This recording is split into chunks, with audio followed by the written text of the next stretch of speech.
You're listening to the Cantina Cast, your home for thought-provoking Star Wars talk. Join Albert and Jonesy in breaking down the latest news, trailers, movies, and of course, your favorite characters from a galaxy far, far away.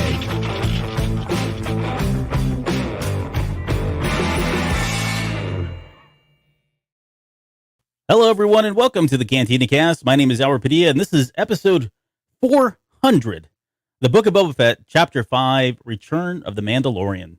We're going to celebrate this episode in two ways. One is, I mentioned already, 400 episodes in. I think we had plans of doing something a little bit more grandioso, and it just didn't really happen. So the fact that we're getting to celebrate our 400th episode talking about the Mandalorian from the Book of Boba Fett show seems appropriate enough and is exciting to me and should be a lot of fun. But yeah, it's a very monumental mark. We're going to have to come back and do something more official and formally. So 10 years, 400 episodes.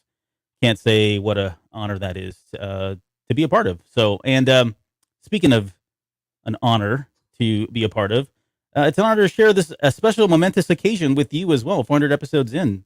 Yeah. How are you doing, crazy. Jonesy? Doing all right, man. It's pretty crazy. The show has lasted that long as often as Mike's tried to kill it. So He has tried many times and we've not let him. right. He threatens it almost daily, but we've held it off for a while now. Yeah. How are you doing, man? Love that shirt, by the way. Yeah, thank you. This is my Marquis Rose shirt that I spent $13 on at Walmart. So it's kind of big. I don't know what the deal is with that, but it's fine. But it's yeah, cool, man. It's Eye of the Storm cover, and that just came out. It just came out. Yeah, and it's crazy. Like they have so many. Like of all places, Walmart has tons and tons of High Republic clothing, and they all just launched within the last 2 weeks. So if you are interested in any of that stuff, they've got some really cool designs and super cheap prices. I mean, it's Walmart, so what do you expect? I mean, it's not the greatest quality, but it's better than I won't say some. Yeah, it's better than some of the other shirts. I've spent a lot more for a lot less. How about that? True. So, but yeah. All right. Well, let's. We've got a couple things for news. And then we'll get into our kind of breakdown, no holds barred discussion about Chapter 5, the Book of Boba Fett without Boba Fett. And we'll certainly get into that here in just a little bit. But let's talk about, I guess, the big thing that was announced this past week. And that was EA has signed on to do 3 more games. And I think in total, we're getting another Star Wars Jedi franchise game. Right. And I think the wording is very interesting there. Yeah. And we're getting a first-person shooter, and we're getting a Star Wars strategy game of some sort. And it's about it. It was very general, high level, those kind of things. Give me your thoughts on this, because I know a lot of people, like I had in the show notes that says "suck at EA haters," because honestly, like the hate towards EA is just sometimes it's unfounded, and sometimes I get it. It's legit, but I think for the most part, everybody was really upset with Battlefront 2, and rightfully so. I think they kind of botched that entire rollout. I get it. The crates were, we had Crate Gate, and that was going on for a few years, and they finally did away with it. And I would challenge anybody to, and I do want your opinion, but I was going to say, I would challenge anyone who was turned off by Battlefront 2 to go out there and take a look at it and play it, because the one thing that I always felt about that game was at its core, it was phenomenal. Yes, it had a lot of bugs, and there was a lot of, all the other issues that I mentioned here, but I really enjoyed that game. It is so polished now, and yeah, it probably took a while to get there, but for anybody to say that that was the last, straw, or EA does horrible things with Star Wars. I mean, they almost have a reverence about it with the Star Wars games. What do you, and Star Wars Galaxy of Heroes. I mean, that's an EA game as well. I mean, it's under the EA flag, but anyways, tell me what you got. What are your thoughts on these games coming out? Galaxy of Heroes is probably a bad example, because that thing wants you to spend money and reminds you to spend money all the time. But, yeah, I think EA deserved a lot of the criticism they got, but at the same time, that was the state of games in general at that time, whether it was mobile games and all of the desktop and the console games were trying to find a way to capitalize on microtransactions. And so it was just the thing. It was just what everybody was doing. And EA just happened to be the biggest mark, and with a botched launch at the same time, everything falls apart. Mm-hmm. But I think, when we talk about the Jedi franchise, I mean, this is an extension of the Jedi Fallen Order, right? Yeah. So we knew, or there's a lot of speculation around, there's a second Jedi Fallen Order coming out. That might be it. I don't know if that's going to be specific to that or not. Nothing's been officially announced, I don't think, but I care less about the first-person shooter aspect of that one. Although, if they came back out with a Republic Commando type of story, I might have to think about that one. But it's the strategy game I'm actually most interested in, because really we don't get many of those. We don't get many of those with really big titles anymore. And so I think that's the one that I'm most interested to see what they do. What platform does that go on? Is that going to be PC only, or is it going to be, across the spectrum, including mobile, or what? So I think that one might be cool. I don't play video games near as often. Unfortunately, I get motion sick really easy from video. I was just watching. Oh yeah, I forgot about that. Sorry. Yeah, so I was watching my buddy Hard Countered, who's in the chat usually, and I was watching him do his live stream the other night, and he's got this really beautiful ultra wide monitor and everything. And just watching him play Halo, I got motion sick. It's just crappy. It's the worst. I can't even play Minecraft. It's that sad. Oh no. So no VR games for you, huh? I would still try VR. I would do the whole movie watching thing that you and I talked about with VR. Well, if you don't get one, the next time you're over here, I need to get you in the headset, and I'll let you play the VR game from Star Wars that they've got out. Yeah, I've played it. I played at my buddy's house there for a while. So and it was cool, but it was only so much I could do of it at a time. But anyway, we don't need to go into more about how I'm kind of a wimp there. But it was wussy is the word I would use. But yeah, right. That's not sensitive enough anymore, Albert. But it's cool. Again, we want more games. We want more content. We know we've got Hunters coming out, which you and I'm getting actually more excited about it after we saw some of the gameplay. So I think that might be a lot of fun here. And it's gonna be fun.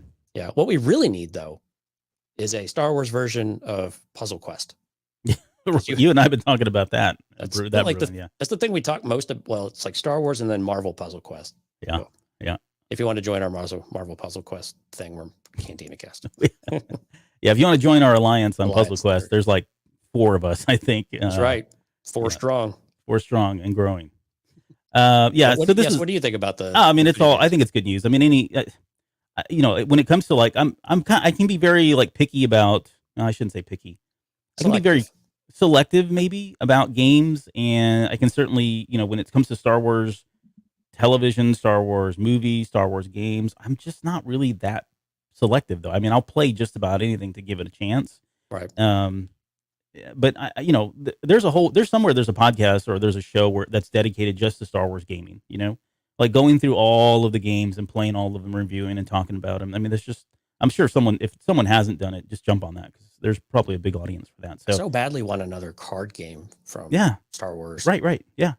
Like an actual, like a trading card game. Yeah. TCG. There's a gap now. And I know they seem to kind of come and go a little bit these days. And I know that Magic the Gathering and whatnot, there's a bunch of things that go wrong with that type of thing, but I just miss it. I love the artwork. Yeah. So, yeah. Yeah. You're an image guy. Okay. Well, so that's coming. Well, I'm sure we'll get more information about that as the months roll on. There was really no dates on this stuff, and I would expect some of this stuff to not really hit till next year. So. It was literally like, hey, we're making 3 games. Yep. Thanks. And we're really EA out. Yeah. Okay. All right. So we got that. And then the other thing, and not really huge, but I think it's relevant given that we're going to be talking about Bryce Dallas Howard. She was announced to be officially directing one of the season 3 episodes of Mandalorian, which, I mean, I'm pretty freaking excited. I mean, give this woman her own TV series, or give her a trilogy or a movie at this point. I mean, she just has done so well with the franchise so far. Maybe she takes after her dad, maybe it's in her DNA, but she certainly stands on her own now, especially with this episode. There was just stuff in here that I was just blown away that she was doing. And we're going to talk about that. It's actually one of my goods, but I'm sure you're excited as well. I know you like the stuff that she's been doing. Oh yeah. I mean, she's been knocking out of the park, and what's more interesting is to speculate what story she might tell in Mando season 3, and whether she's going to get 1 or 2. It sounds like just 1, but who knows? But I'm kind of hoping that she gets another Bo-Katan episode, because I really like the way that they shaped that and the way they shot that one. So I thought that would be a lot of fun to bring those familiar characters back to the common directors. And I don't want to pigeonhole anyone to anything. But at the same time, when they do such a great job and the writing is there and the directing matches up with it, and you've got the performances to back it up, I mean, you've got a recipe for something fantastic. And this episode certainly sets up a lot of those opportunities for what season 3 is going to look like. And you and I, we got a lot of things this week that, but we weren't really sure we were going to see all of it. We expected to see it, but how they were going to visualize it. And sure as hell, we got a visualization that I was not quite prepared to see. Oh, well, yeah. lots of that in this episode. Okay, well, there you go. Qui-Gon Jinn, give Bryce and Ron Solo 2. Ron Howard, her dad. I'm on board. Solo 2, let's make it happen. The Calrissian Chronicles, I don't care. Give me something. Something from there, right? I gotta drop the Calrissian Chronicles wherever I can. Yeah, it's like the third time you've brought that up in the last month. So yeah, you're doing your job. So yeah, Donald Glover's the man. Oh yeah, he really is. He's done nothing wrong yet. Okay, well let's get into the show because I have a feeling again this is probably going to be a longer episode, so I'm going to apologize in advance. Yeah. Pull up a chair, grab a drink, grab a pillow, whatever you need to get through this episode. Let's talk about. We always start this off with the good, the bad, and the ugly. Things that we felt went really well, things that we felt could have been better, and then things we just felt were ugly. And I'll start first.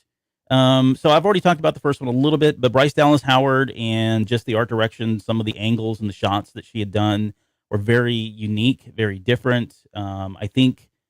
This is not. I'm not going to get in the soapbox I was on last episode, but I think we're still continuing to see what Star Wars means or what Star Wars is redefined or maybe further defined. How about that? That's probably a better term, given what these creators are doing, both with the writing and directing and the cinematography, the costume designs, the color choices. All this stuff is. I mean, they are just going out there and they're taking Star Wars and moving it further along, right? We're not always going to get the same dirty,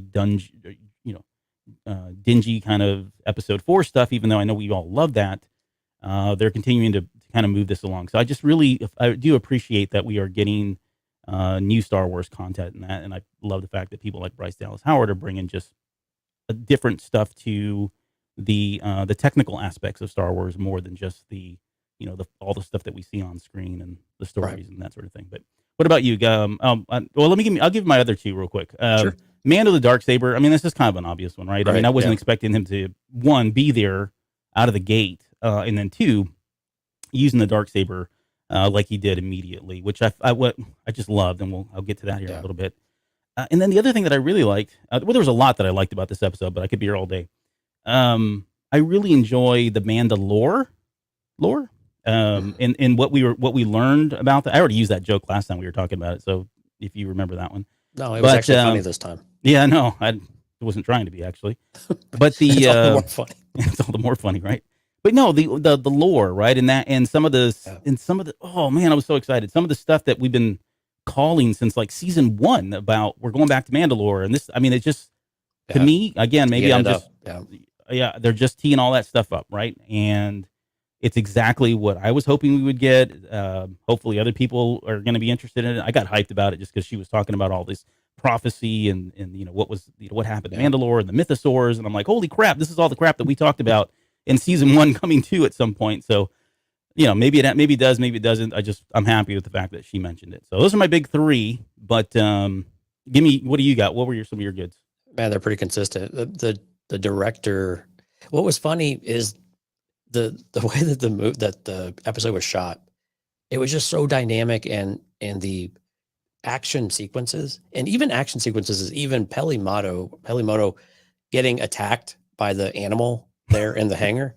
Even that was more dynamic than some of the fight scenes that we had in some of the earlier episodes. Yeah. Which I just found super amusing to me. But I'm agreeing with you, man. Everything was just really well designed from a shot layout and the cut, the way that it was cut and edited, fantastic. Everything was just hitting the marks as far as, the way that it was directed and the way that it was shot. And that was the consistency I think that we had missed. And what was really weird, and I know this is going to come up because it comes up all over the internet, was it felt very much like a Mandalorian episode, right? Because it kind of was.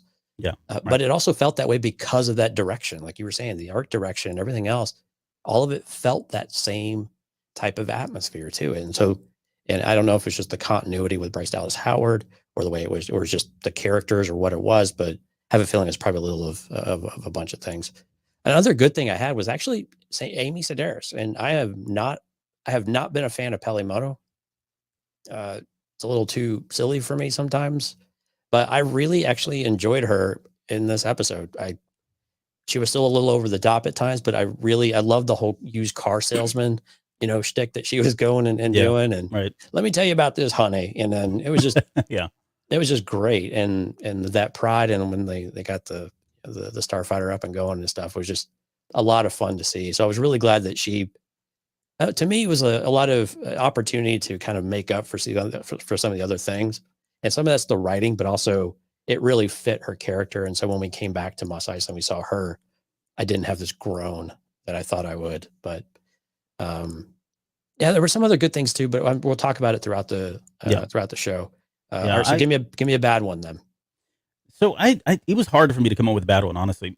I mean, let me say this. We'll kind of talk about this at the very end. It's probably like the second to last question I have once we're done breaking down the episode, but just to kind of tease you a little bit now, the question about whether this was a Mando show versus a Boba show, why did they decide to do this? You, Mike, and I had our own little personal discussion going on in Discord, kind of talking about it Right.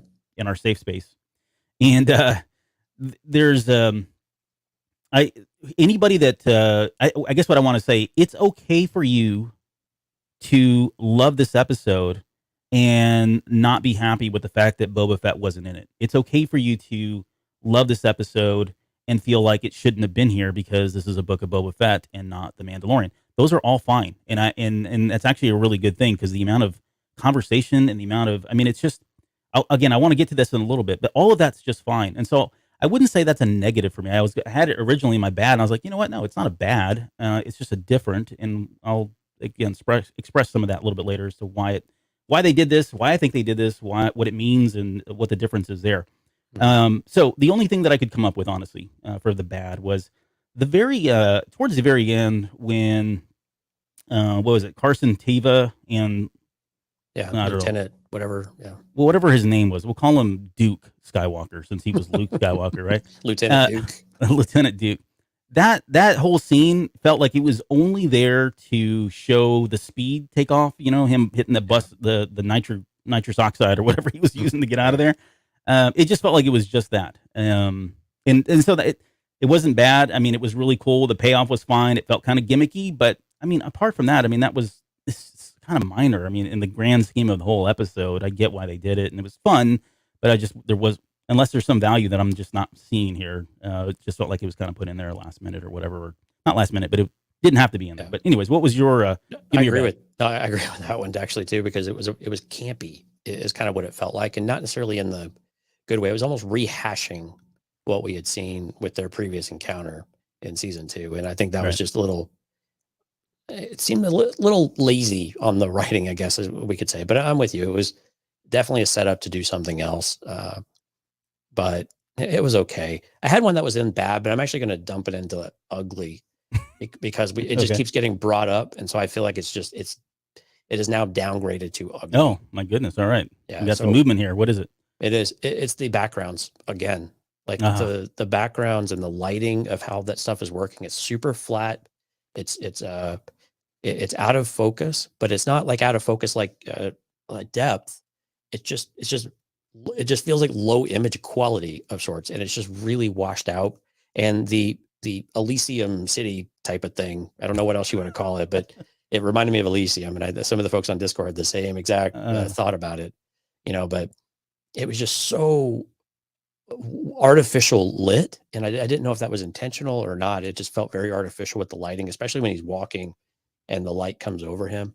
Mm-hmm. But when he's going to the elevator and stuff, it's just the backgrounds. Just look at the backgrounds, and again, I know not everybody's going to be doing this, but go look at the backgrounds, and they just feel out of place. They feel not part of the environment. So it lost some immersion for me. And again, I'm more in the weeds than a lot of people would be, but I'm kind of getting tired of it, only from the fact that I expect it was working so well before, but now we're starting to see the limitations, and it's like it needs a higher res upgrade. We need to upgrade the video cards here to pump out the Halo room a little bit better. But so that's mine, just because it keeps coming up. I downgrade into the ugly. What about you?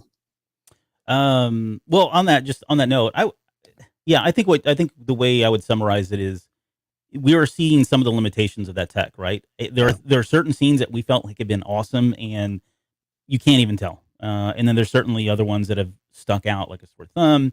And then for people like you're a tech head, so anybody, just for context, right? That's important here, because someone's going to go off and say Cantina Cast hates the Book of Boba Fett and technology they're using. No, Jonesy is just one of those people that really pays attention to that stuff, as he does sound and cinematography and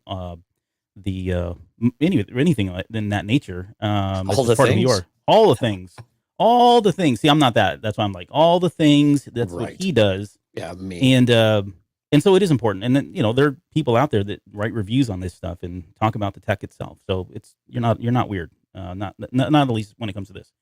As far as the I think we're just seeing some limitations there, and I would agree. There's certain times when it does stand out, and sometimes it works really well. But okay, now as far as my ugly goes, my ugly is the fact that I have no doubt that Peli Motto had something going on with Jawas, and that is effing disgusting. So excuse my language. I know I didn't say anything, but I was completely grossed out. It was furry, disgusting. Furry, yes. Oh my goodness! Like the fact that we learned about Jawas now being furry after we learned that she dated one is even more disturbing. So I laughed so hard. I laughed so hard when I watched that. Like every time I watched it again, I just chuckled a little bit harder. I just thought it was funny. There's furry. She had a lot of exhaust port jokes.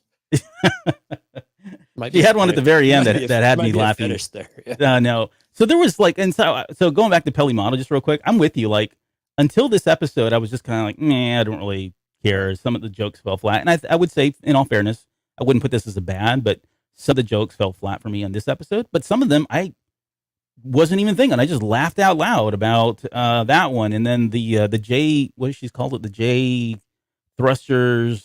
I've got it written down here a little bit later. J-type, J-type thrusters make your exhaust port basically pucker up, if you know what I'm talking about, right? Yeah. Stuff like that was that'll evacuate your man. That's what it is.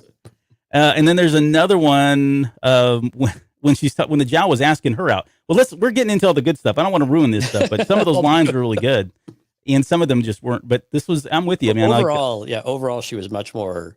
I wouldn't even say tolerable, like enjoyable, actually. Yeah. Well, it's getting to the point now where it's like, okay, I'm starting to level out. Like, I get it. This is where she's at. She's not changing. She's very consistent.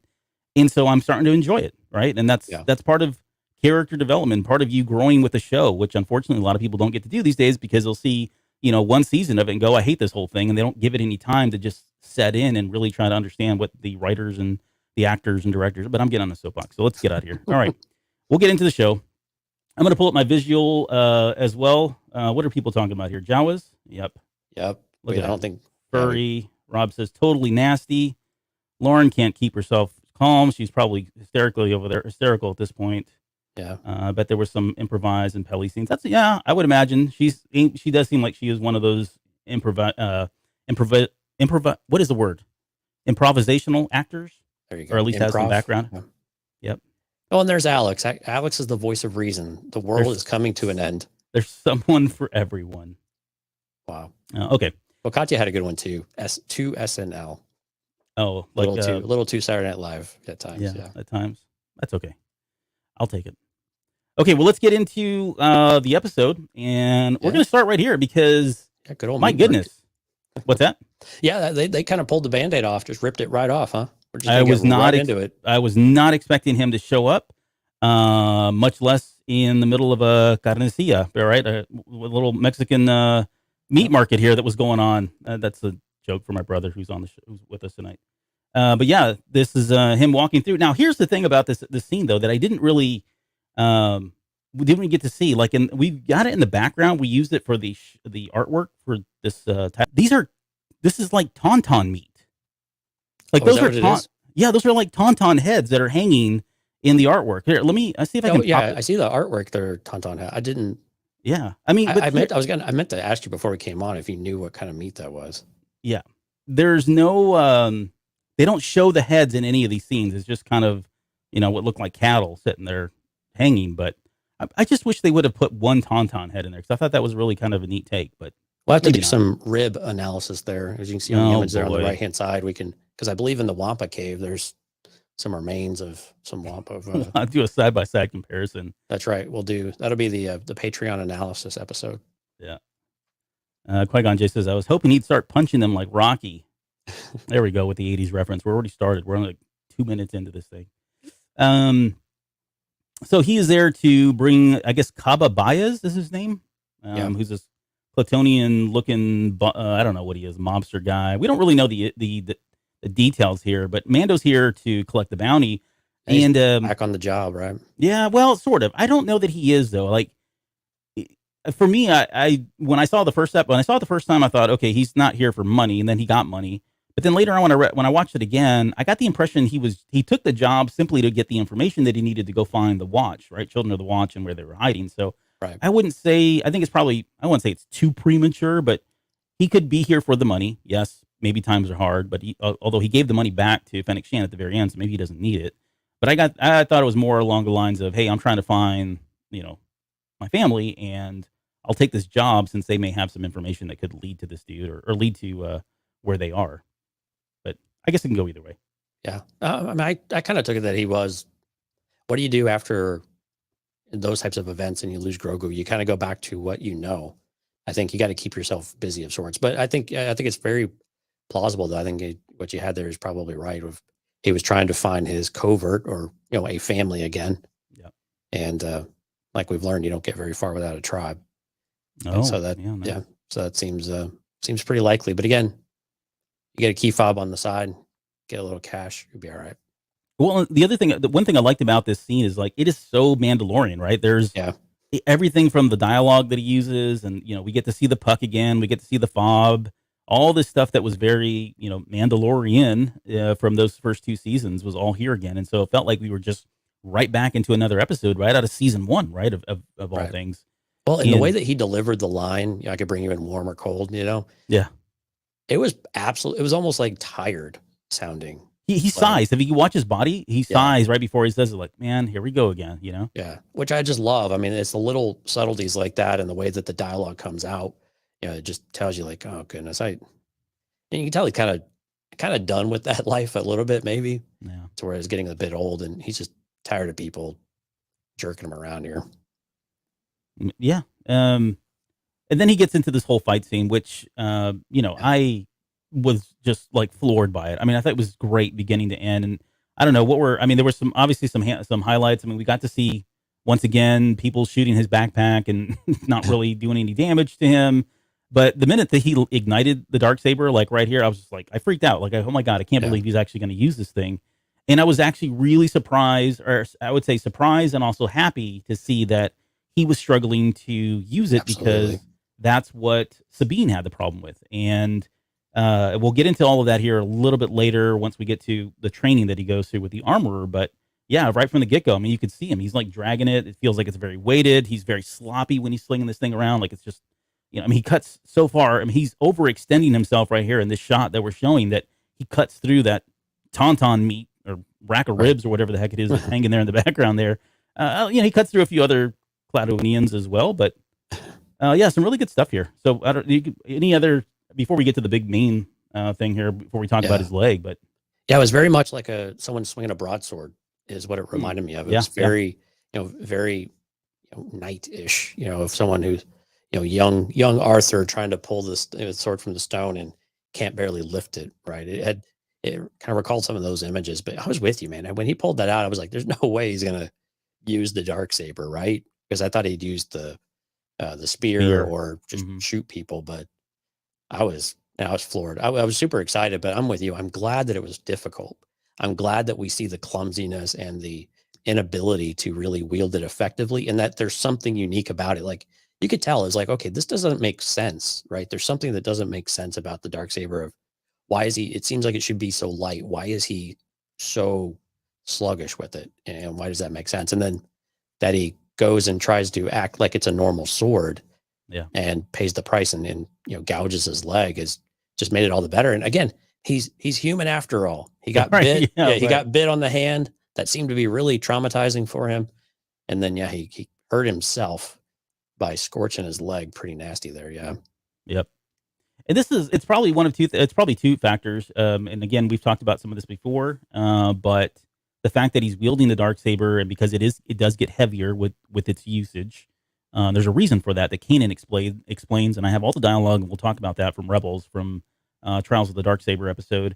And then two, and this goes back to Legends, right? Being able to hold a lightsaber is very different than using it, because it takes a very high level of skill in order to use it, right? And that's why the Jedi are so proficient at it, because they can tap into the Force and it makes them better. It's not to say you can't use it if you don't have the Force, and that's the whole conversation that Kanan's having with Hera and with Ezra and with Sabine herself when they're talking about training and using it. So anyone can really use it. Anyone can really use a lightsaber. It just takes a different level of effort. So it's all good stuff, right? I guess we're getting to see all that stuff. But yeah, he takes a nasty blow there, cuts a few more of these guys in half, and then I was not prepared for this part. So, and anybody that feels like, this show has gotten soft, or the writers have gotten soft. I mean, come on. This is Mando doing what Mando does. It's not what Boba Fett does right now. But it is very Mandalorian of him, and I thought it was brutal. He's already got the vibro knife in his chest there, and he still puts him in two, right, with a Ginsu knife there. Yeah, so why was that out of character for him at this point, though? For him to really, literally hack someone in half when they're already down for the count, and he could have started hauling him in. I have lots of pictures of this, as you can tell. I mean, you've got like a whole slideshow just frame by frame here. Well, it seemed excessive to me. I mean, he yelled and had kind of this rageful moment too, and I just wasn't sure where that was coming from. Like why he felt that was necessary. Yeah, I think it's one of those in the heat of the moment. I mean, he already stabbed him in the heart, so he probably was already ticked off to the point before that. Plus, he had already been cut, so I don't know, just probably a rageful moment.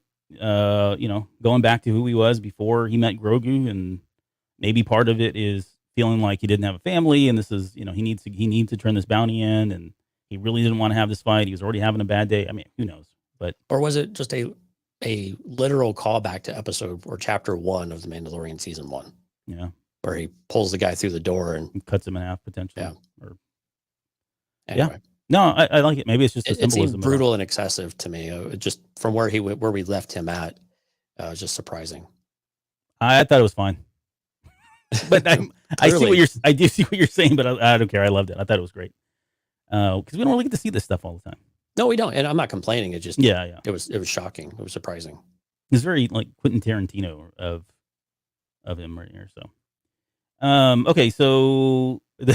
This is another shiny moment for me. I thought this was great because you got all these line workers that are working in a factory. I mean, they really did a good job with the costumes. They look like literally do look like it's kind of like the dog pound.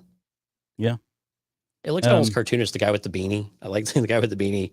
They're on the middle right. It's cold. Yeah. It's cold inside of a. Oh, I know. Meat locker, but he looks like a cartoon character. Like remember the bulldogs they would have that were. The bank robbers and whatever, and they'd have beanies on. Yeah. Maybe I'm thinking. I'm probably thinking of DuckTales. What were those brothers called? I don't know. You're like going all Albert on me at this point. So, but here's where he had the head. So it wasn't enough that he cut him in half. Then he lobbed his head off, and thankfully, I mean, they didn't go so far as to show like blood or this thing saturating with blood at any point. So. Oh, they did. Actually, did they? I didn't see it. They did. It's dripping. So, and not here, but when he's walking by the camera up close, you can see streams of blood coming down. Oh, like he's trailing it behind him. Yeah, and I looked to see if that was his leg, but I'm pretty sure it was the head. So yeah, I would imagine it's the head since he's got to show proof. Yeah, because he could have cut off anybody's arm. Right, and you do see a blotch on there, but yeah, there's definitely streams of blood coming down as he walks by the camera. Mm-hmm. But yeah, these guys have no loyalty. I mean, well, they do, but it's like, I mean, I got bills to pay. I've got kids to feed. I'm going to go ahead and take some of that Republic. Oh, yeah. Free money, right? Yeah. So, yeah, pause in there. So, a lot of people have been like, okay, this is what I wanted to see Boba do all season long. Did it bother you that we saw this from Din Djarin or no, and not from Boba yet, no. or what? No. Okay. Because it goes back. So, I mean, and I know I'm kind of being cheeky, but it goes back, and I get it. I've seen those people asking questions, or people asking that same question out there. For me, it just goes back to you got to understand what they're trying to do with Boba Fett. You got to understand that thematically, that character's gone. He's dead. He no longer exists. Does he come back? I don't know. Maybe so. Who knows? There's always that possibility. But right now, he is trying to be a different person. He's got a new lease on life, and he's been changed, right? He is developed. He is not the same person anymore because of what the time that he spent with the tribes of the Tusken Raiders. So it's not surprising that we haven't seen this. I think Boba Fett is still fully capable of doing that, and if you really needed to tap into it, he certainly can. But this is a a tale of two different people right now. You've got Mandalorian, who is still, this is all still within his DNA, and because he went right back to the zealots of the Children of the Watch, Right. So he's still got the I'm a Mandalorian, weapons are my religion, I'm a robot, I'll kill you kind of mentality, where Boba Fett's more refined, if you will. He's kind of evolved a little bit. That's how I see it. So it doesn't surprise me at all that we haven't gotten that from Boba Fett, and we certainly got it from Mando. Right. Yep. That makes sense. This is very Return of the Jedi, by the way. The whole It was title sequence and title of the episode. Very on the nose, though. Return of the Mandalorian. Yeah. Well, it's Jon Favreau, so come on. Right. I think he's not being shy about a lot of these references and some of the throwbacks that are here. So yeah, here we are on Elysium. So Elysium. Okay, so I've seen people have said, "Oh no, that's Halo," and it's Elysium, and it's a whole lot of other things. It's also Telos from Star Wars, Knights of the Old Republic 2, if you ever played that game. And that's shown that planet or whatever ring has shown up in a lot of. But really, this goes back, and I'm not going to get into the basement. There is a novel that was written in 1970 by Larry Niven called the Ring World. Sorry, and that Ring World series of books was the very first time this concept of this kind of a colony that lives on an orbital ring of some sort was ever written. And since then, there's been lots of variations of it. Arthur C. Clarke has done it, but for the record, so everybody knows, yes, it's Halo because everybody played that game, right? But they've been toying with this idea like this forever, and this is our first time visually seeing it, of course, in Star Wars. But we've had examples of it in the lore and legends before. So, but either way, it was really neat to see. The one thing I would say that I got geeked out on is the novel Ring World. It actually has, like, you can see these sections that have light and some have dark. Right. So those are on purpose. They have these things. You can't really see it here, but they have like an inner circle of these massive plates that kind of float in the air. And so what it does is it blocks out the sun strategically to give to day and night. Yeah, synthesize like day and night cycles. Although it moved a little fast for me when they were showing it, but I don't want to get into all that. But that's why you see this kind of like pattern. So different sections are in the morning, or different sections are in the day when other sections are at night. So makes sense. Hey, I liked that it was something different, something we hadn't seen in a TV or movie for Star Wars before. I thought it was really cool. Yeah, no, I did too. Something different than going to a planet, jumping planet to planet to planet, Yep. He gets this is him kind of limping along. He's limping throughout all this, so you can tell he's hurt really, really bad, which I thought he did a really good job of physically acting like that was ailing him. Mm-hmm. And we're just kind of cycling through some more shots as he's kind of making his way to turn in the bounty. Here's the elevator scene. I think this is now the third Star Wars elevator scene that we've seen on screen. We had the one in episode 4. There was the one that we had in, was it? We had one to Return of the Last Jedi. Jedi. I think it was Last Jedi. Do we have Return of the Jedi too? Well, Luke and Vader. Yeah. And then Luke and them coming out of to meet Vader too. They had multiple. Yeah. I'm gonna have to compile those. I want to put a list of all of the elevator scenes together. You can make an elevator montage. Yeah, because that's what I do. But yeah, I'll do that at some point. But I thought this was really funny. It was very, it's kind of like gimmicky, or we've seen this kind of thing before, where somebody comes in an elevator and it's real awkward. We didn't get the music. Ray and Kylo. Good grief. Yeah, see, there's material here, Jonesy, for all the elevator scenes. So Katya's going to bed. Good night. Oh, thanks. She said, congratulations on 400. She has to sleep. She's out in the middle of Brazil or something. So it's pretty late out there. But thanks for joining us. Thank you. Yeah, but no, this was really funny how he was kind of looking at him, and the minute he looks at him, he turns away really quick, and does he shake his head there? He looks like he's just going like he's moving his head back and forth slowly. The alien, I guess, after he looks at that head. Oh, I didn't notice that. Yeah, that's what I thought. But all right. Comes into a nightclub. Yeah. Yeah, this guy's check this guy out, and he's dancing. The guy in the middle there, he's like the only guy dancing on the floor. Yeah. Not really good. No. Nope. They looks like you designed his costume. It looks like I'm dancing. How about that? That's true. Yeah. So he comes in, he turns in the the bounty, and we don't really get a lot of information on who this leader is, and her little posse here. But she definitely wants to hire him for more jobs, and I don't know if they were alluding to maybe this is a contact that maybe he comes back to at some point, since this is kind of a, hey, he knows that he's got work here, but it's possible. What's going on here? Dante says, I love that guy's dancing. Of Great. course you do. Yeah. So what's but yeah. everybody speaking Huttese? I mean, Huttese seems like is that just an underworld language, or is it I think so, yeah. common enough, I guess? No, I think it's more like if you're part of the underground, or underworld, it's kind of like you have to know that language. Okay. At least that's how it's been in like legends and even in canon. Anytime you're in the underworld, it's like everybody speaks Huttese, and likely the influence of the Hutts and just how much power they had over the years, right? Right. They kind of made it their language and forced it upon people. So he finds out from them that it's on Kolzak Alley by the heat vent towers. He has that little parting line at the very end where he's pointing at the head and says, I'd put that on ice if I were you. But he seems very disinterested in like, okay, I got what I need. I got to get out of here, even though she was like trying to get him to stay and run more jobs for him. So she wanted him to have a meal with her, which is just odd. Yeah.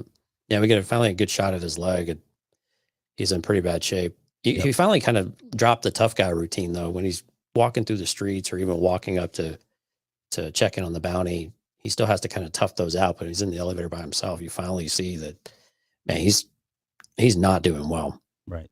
Yeah, no, for sure. That's a good point. I've noticed that as well. Like he's struggling more when there's not people around, but then he kind of pulls it together, a little bit more stoic when he's walking around and out in the public.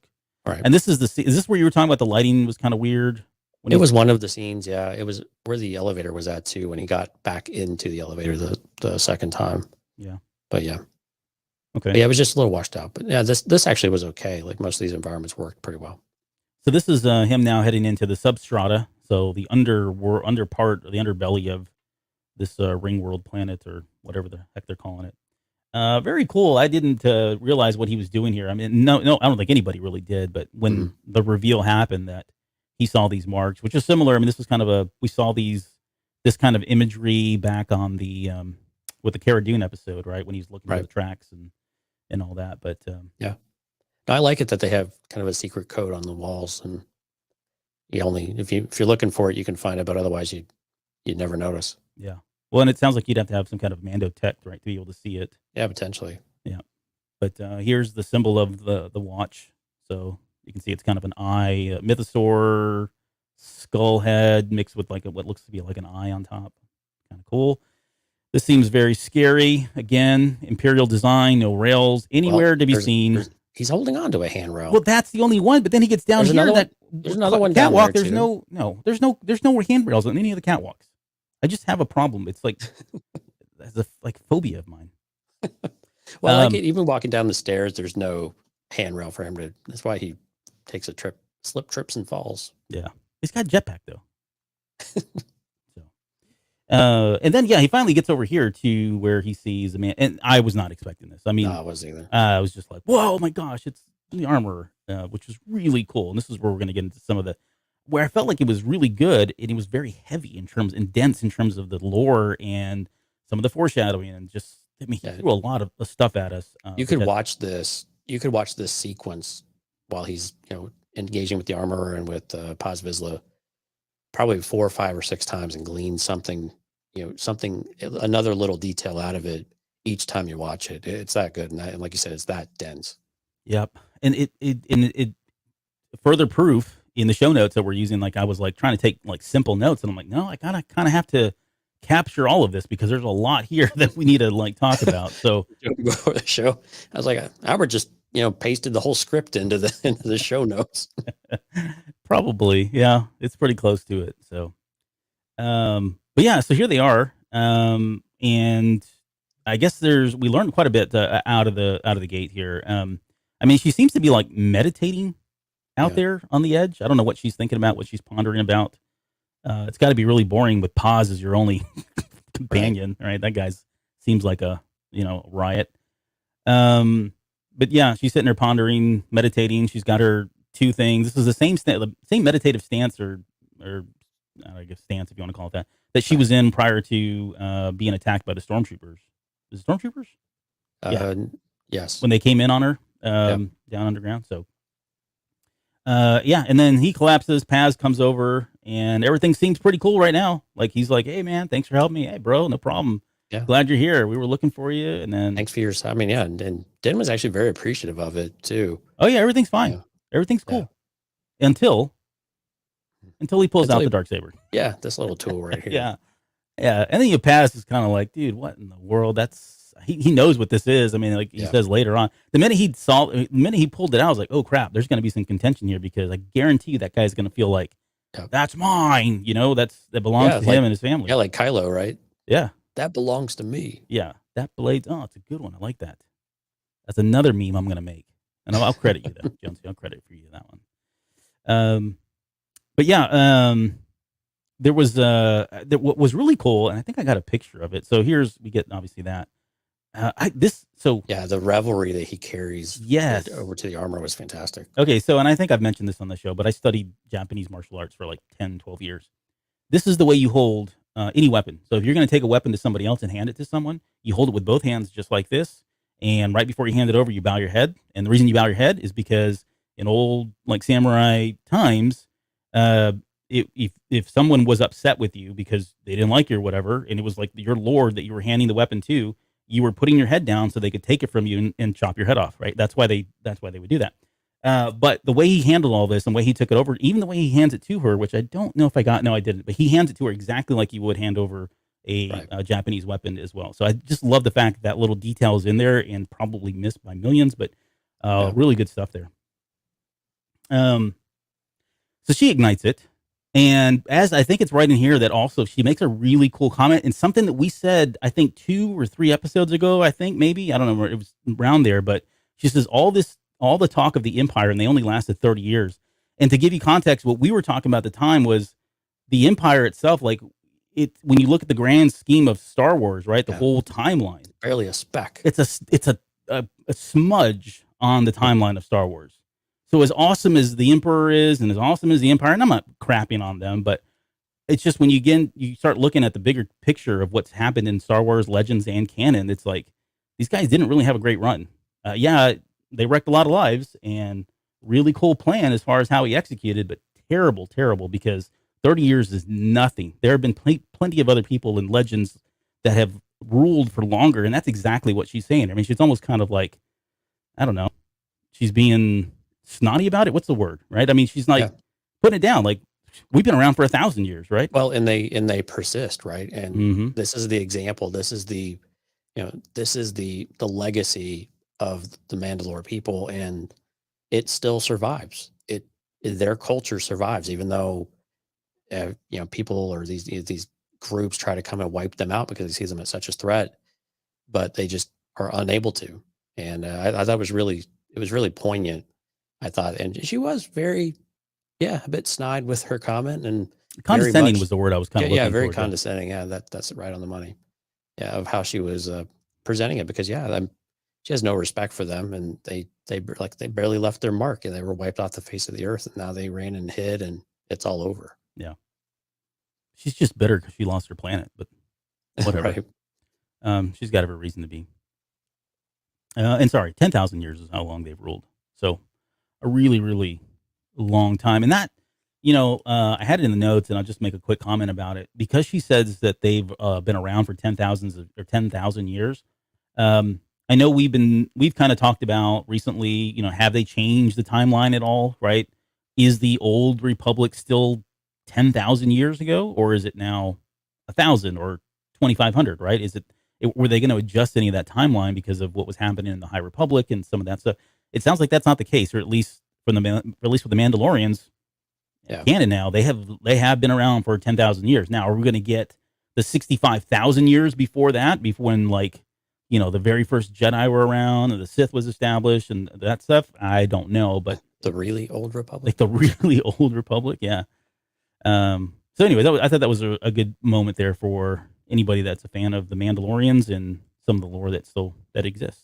I like that we got dates too. It was formed 1,000 years ago as well. So we're getting some basis around the timelines of when it was, and it was great that it was, that Tar Vizsla was both Jedi and Mandalorian. So a lot of those are still 100% in place with the Darksaber's history, and it's just building on it rather than trying to recalibrate any parts of it. Yeah, and I'm sure Favreau was like, "Hey, I want to talk about this," and he goes and checks with Filoni, and Filoni's like, "Yeah, dude, I already wrote that, and it was 1,000 years, and here's your character, and here's what you need to say, just to stay consistent." So I mean, right, it's good stuff. There's now she goes into a little bit here early on about the significance of the blade, right? About whoever wields it can lead all of Mandalore, which we've heard and we've certainly seen from the Rebels episodes, and again, we'll talk about more about that here in a second. But she does point out that it has to be one, per the creed, it has to be one in battle in order to rule. And then she gets into this like tale, which is really her, I don't know, taking a dig at Bo-Katan, or maybe just Kree's family. Yeah. I mean, and this is where she says, "It is said one warrior will defeat 20, and the multitudes will fall before it. If, however, it is not won in combat and falls into the hands of the undeserving, Bo-Katan, at least in her mind, it will be a curse unto the nation. Mandalore will be laid to waste and its people scattered to the four winds." And this is exactly what happened, right? Yeah. Bo-Katan. And I've seen, like, I get frustrated because I see people out there and they're like giving Bo-Katan some crap about like she was not worthy of it, and understand it's like, dude, she didn't like go get this. I mean, yeah, she wanted it because her sister was ruling. Right. But Sabine gave her the sword, and everybody was on board with her. Well, at least everybody that was on Mandalore, not these weirdos that were on Concordia and some of the other sects, right? Right. But for the most part, all the families and all the clans that were like, hell yeah, we got the Mandalorians, we got the Darksaber back. We've got somebody whose a sister was the ruler, even though she was a pacifist, right? This one is not, and of course she was part of Death Watch, but we're going to ignore that piece of it, right? But yeah, I mean, it wasn't like, to say that she was the undeserving. And for her, for the armorer, I get it. That's probably the word she's going to use, right? She does not want anything to do with her. They're, heathens or apostates or whatever they call them, right? But I don't think it's fair to say that Bo-Katan did anything wrong here, and she wasn't like fighting for it. I mean, it literally was gifted to her by Sabine because Sabine didn't want to. She didn't feel like that was her place. She had her family, and that was the crew of the Ghost. Okay, sorry, I'm like going rambling on. But yeah, I think in kind of where you're going is the armorer's beef is really with all of the people of Mandalore that fell into this category, where they strayed from the actual path, from the true path of the Mandalore of how they perceive it, right?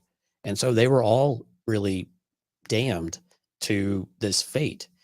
And when you take what we would call the light of the Jedi of sorts, but the light of the Mandalorians with the Darksaber, and you say that's been gifted and it's broken that line of how you're supposed to acquire it, that you would believe that there's a curse is just, I mean, that's how our cultures, that's how these things happen, right? And it's hard to argue it whenever you have such a, serious event happen. And we got the visual of all of that too. But I mean, I just thought it was really telling though that her beef is really with the entire Mandalore, with all of the Mandalore folks that strayed from this in the first place. Clearly there was a disagreement with that, and what other sects were there between Death Watch and everybody else? What we'd have to remain to see. But it was still very telling that it wasn't necessarily Bo-Katan, but I like that she called it a tale of caution, though. Yeah. Right. Yeah. And I think that's kind of one of those motherly type of things of, I'm not going to tell you a horror story or a scary or nightmare type of thing, but I'm going to tell you a story that we can learn from. Right. And then that type of thing. And so I really like that that's the approach that she went. The armor, the way that she speaks and the way that they write her character is just so fantastic. Yeah. That and every line is just delivered so well. Like you just listen to her talk all day long. Yeah, and I I'll let me table that. We'll come back to that here in a second. It's just more about where we see her kind of going a little bit later. Right. I want to get to one thing in the comments. So Riss had asked this question. He said, "For a minute, I thought she was going to attack Mando with his red hot Beskar staff." And then Fernando says, "This episode is superb, and the history at the top, the Jedi Council of Honduras." So we have visitors from the Jedi Council there in Honduras. So cool. Thanks for joining us, Fernando. But back to Riss's question. I saw there were people talking about, and even on our Discord, I think I saw some of it as well, about whether or not you felt at any point, did you feel like the armorer was either, I'll give you a couple options, intimidated, jealous, I don't know, Conflicted in a kind of way. conflicted in a way. Yeah. When she had this dark saber. And here's why I'm asking, because I did not pick that up. And after I saw the chatter in Discord, I thought, well, let me go back and look at it. And I still don't see it. And I'm not, if the consensus is that that's what it was, or there's a possibility, then cool. I'll have to go back and look again. I just picked up on the fact that she seemed very similar, this is how she was. She was just kind of weird, because, I think he's writing these characters just to be very zealot. They're kind of acolytes. They're kind of, Right. I think we were using the word, they're followers of the faith, effectively, right? yeah, they're a cult, Yeah. in all the negative, weird all stuff that associates people with cults and the cult mentality, and just how you kind of take things blindly, and the way you talk. I mean, even Paz talks this way, right? And even Mando talked that way when we saw him for the first time. But anyways, the question is whether or not you felt like she was about to try to kill him, or take the darksaber, or kill him with the spear. Did you ever pick up on any of that? So darksaber, no. What I saw is that she looked at it with just revelry and just admiration. And I'm curious if she's ever seen it like in person, or it's been a very long time since she's seen it. I wonder if she's ever held it. She seems to know a lot about it, so that's possible. Now, I will say this though: the first couple of times I watched it with the spear, and she turned around, I did have a moment hesitation of like, okay, is she going to do something here? And so I do see where that was coming from, but I think it was mostly that, it was on the hot. It's very intimidating to look and have a spear that's literally molten on the end of it, and then she's turning towards you and talking to you as a character. Yeah, so I could see why that moment there. But did I get a sense from the way that she was behaving or anything like that she was envious or wanted to attack Den? I really didn't pick up on that type of thing. I think it was just more the turning towards him with a molten hot spear in her hand. And again, she was, I don't know if upset's the right word, but that there was a weapon made of Beskar clearly annoyed her. And that's a no-no, because that's the only thing that was really interesting too, is that only a Beskar weapon can puncture Beskar steel armor. Yeah. And Beskar is only meant for armor. And so that was kind of a really cool moment as well. And that's why those are forbidden. So they can't be used against them. So yeah. And Lauren in the chat said the same. She said, I didn't feel anything until she said that thing about the Beskar spear being forbidden didn't make sense to me. Right. And I think that's for some people, I think that's where something fell off. Right. And when she turned around, especially when it's, been in the fire for a minute or two. Mm-hmm. Yeah, I can definitely see where some people got that hint that something just doesn't quite feel right. And yeah. And again, she's kind of curious as to the history of that one too. And unfortunately, it doesn't sound like we're going to get what that true history is of the spear. So that's a little disappointing. Well, yeah, I think I have a theory about that. We may have talked about it when that spear. We'll come back to that here in a little bit, but okay. But yeah, so the other thing that I was thinking is, she is kind of like the elder of the tribe, and Alex said it earlier, probably said it best. He said, "Now she just feels like a seer." And so, if you have these like stereotypical characters, they kind of talk like this. They're very mysterious. They're a little awkward. The shaman of the group, exactly. Yeah. Right. So I can see that. That's part of it as well. But if you think about it, what do you think she would have said? Like if she had taken the darksaber and said, well, Mando, I'm going to go ahead and keep this. I'm the armorer. I'm the leader of this clan. I'm going to keep it. Do you think he really would have pushed back on that though? No, he wouldn't have at all. Exactly. That's my point too. I think he would have been like, okay, fine, whatever. Just take it. I mean, he still has all his other weapons and he doesn't really use this very well. I mean, he just cut his leg with it. So if she really wanted the darksaber, it feels like she would have just taken it and said, I'm claiming this and no one's going to have it. And whether or not she chooses to say, I'm now going to rule, but her intentions would be very different than like Paz, who wants to, fulfill fulfill fate, if you will, because of his family ancestry and having created it and now being the ruler of Mandalore. It all made sense to him. So like you said, she's a zealot though.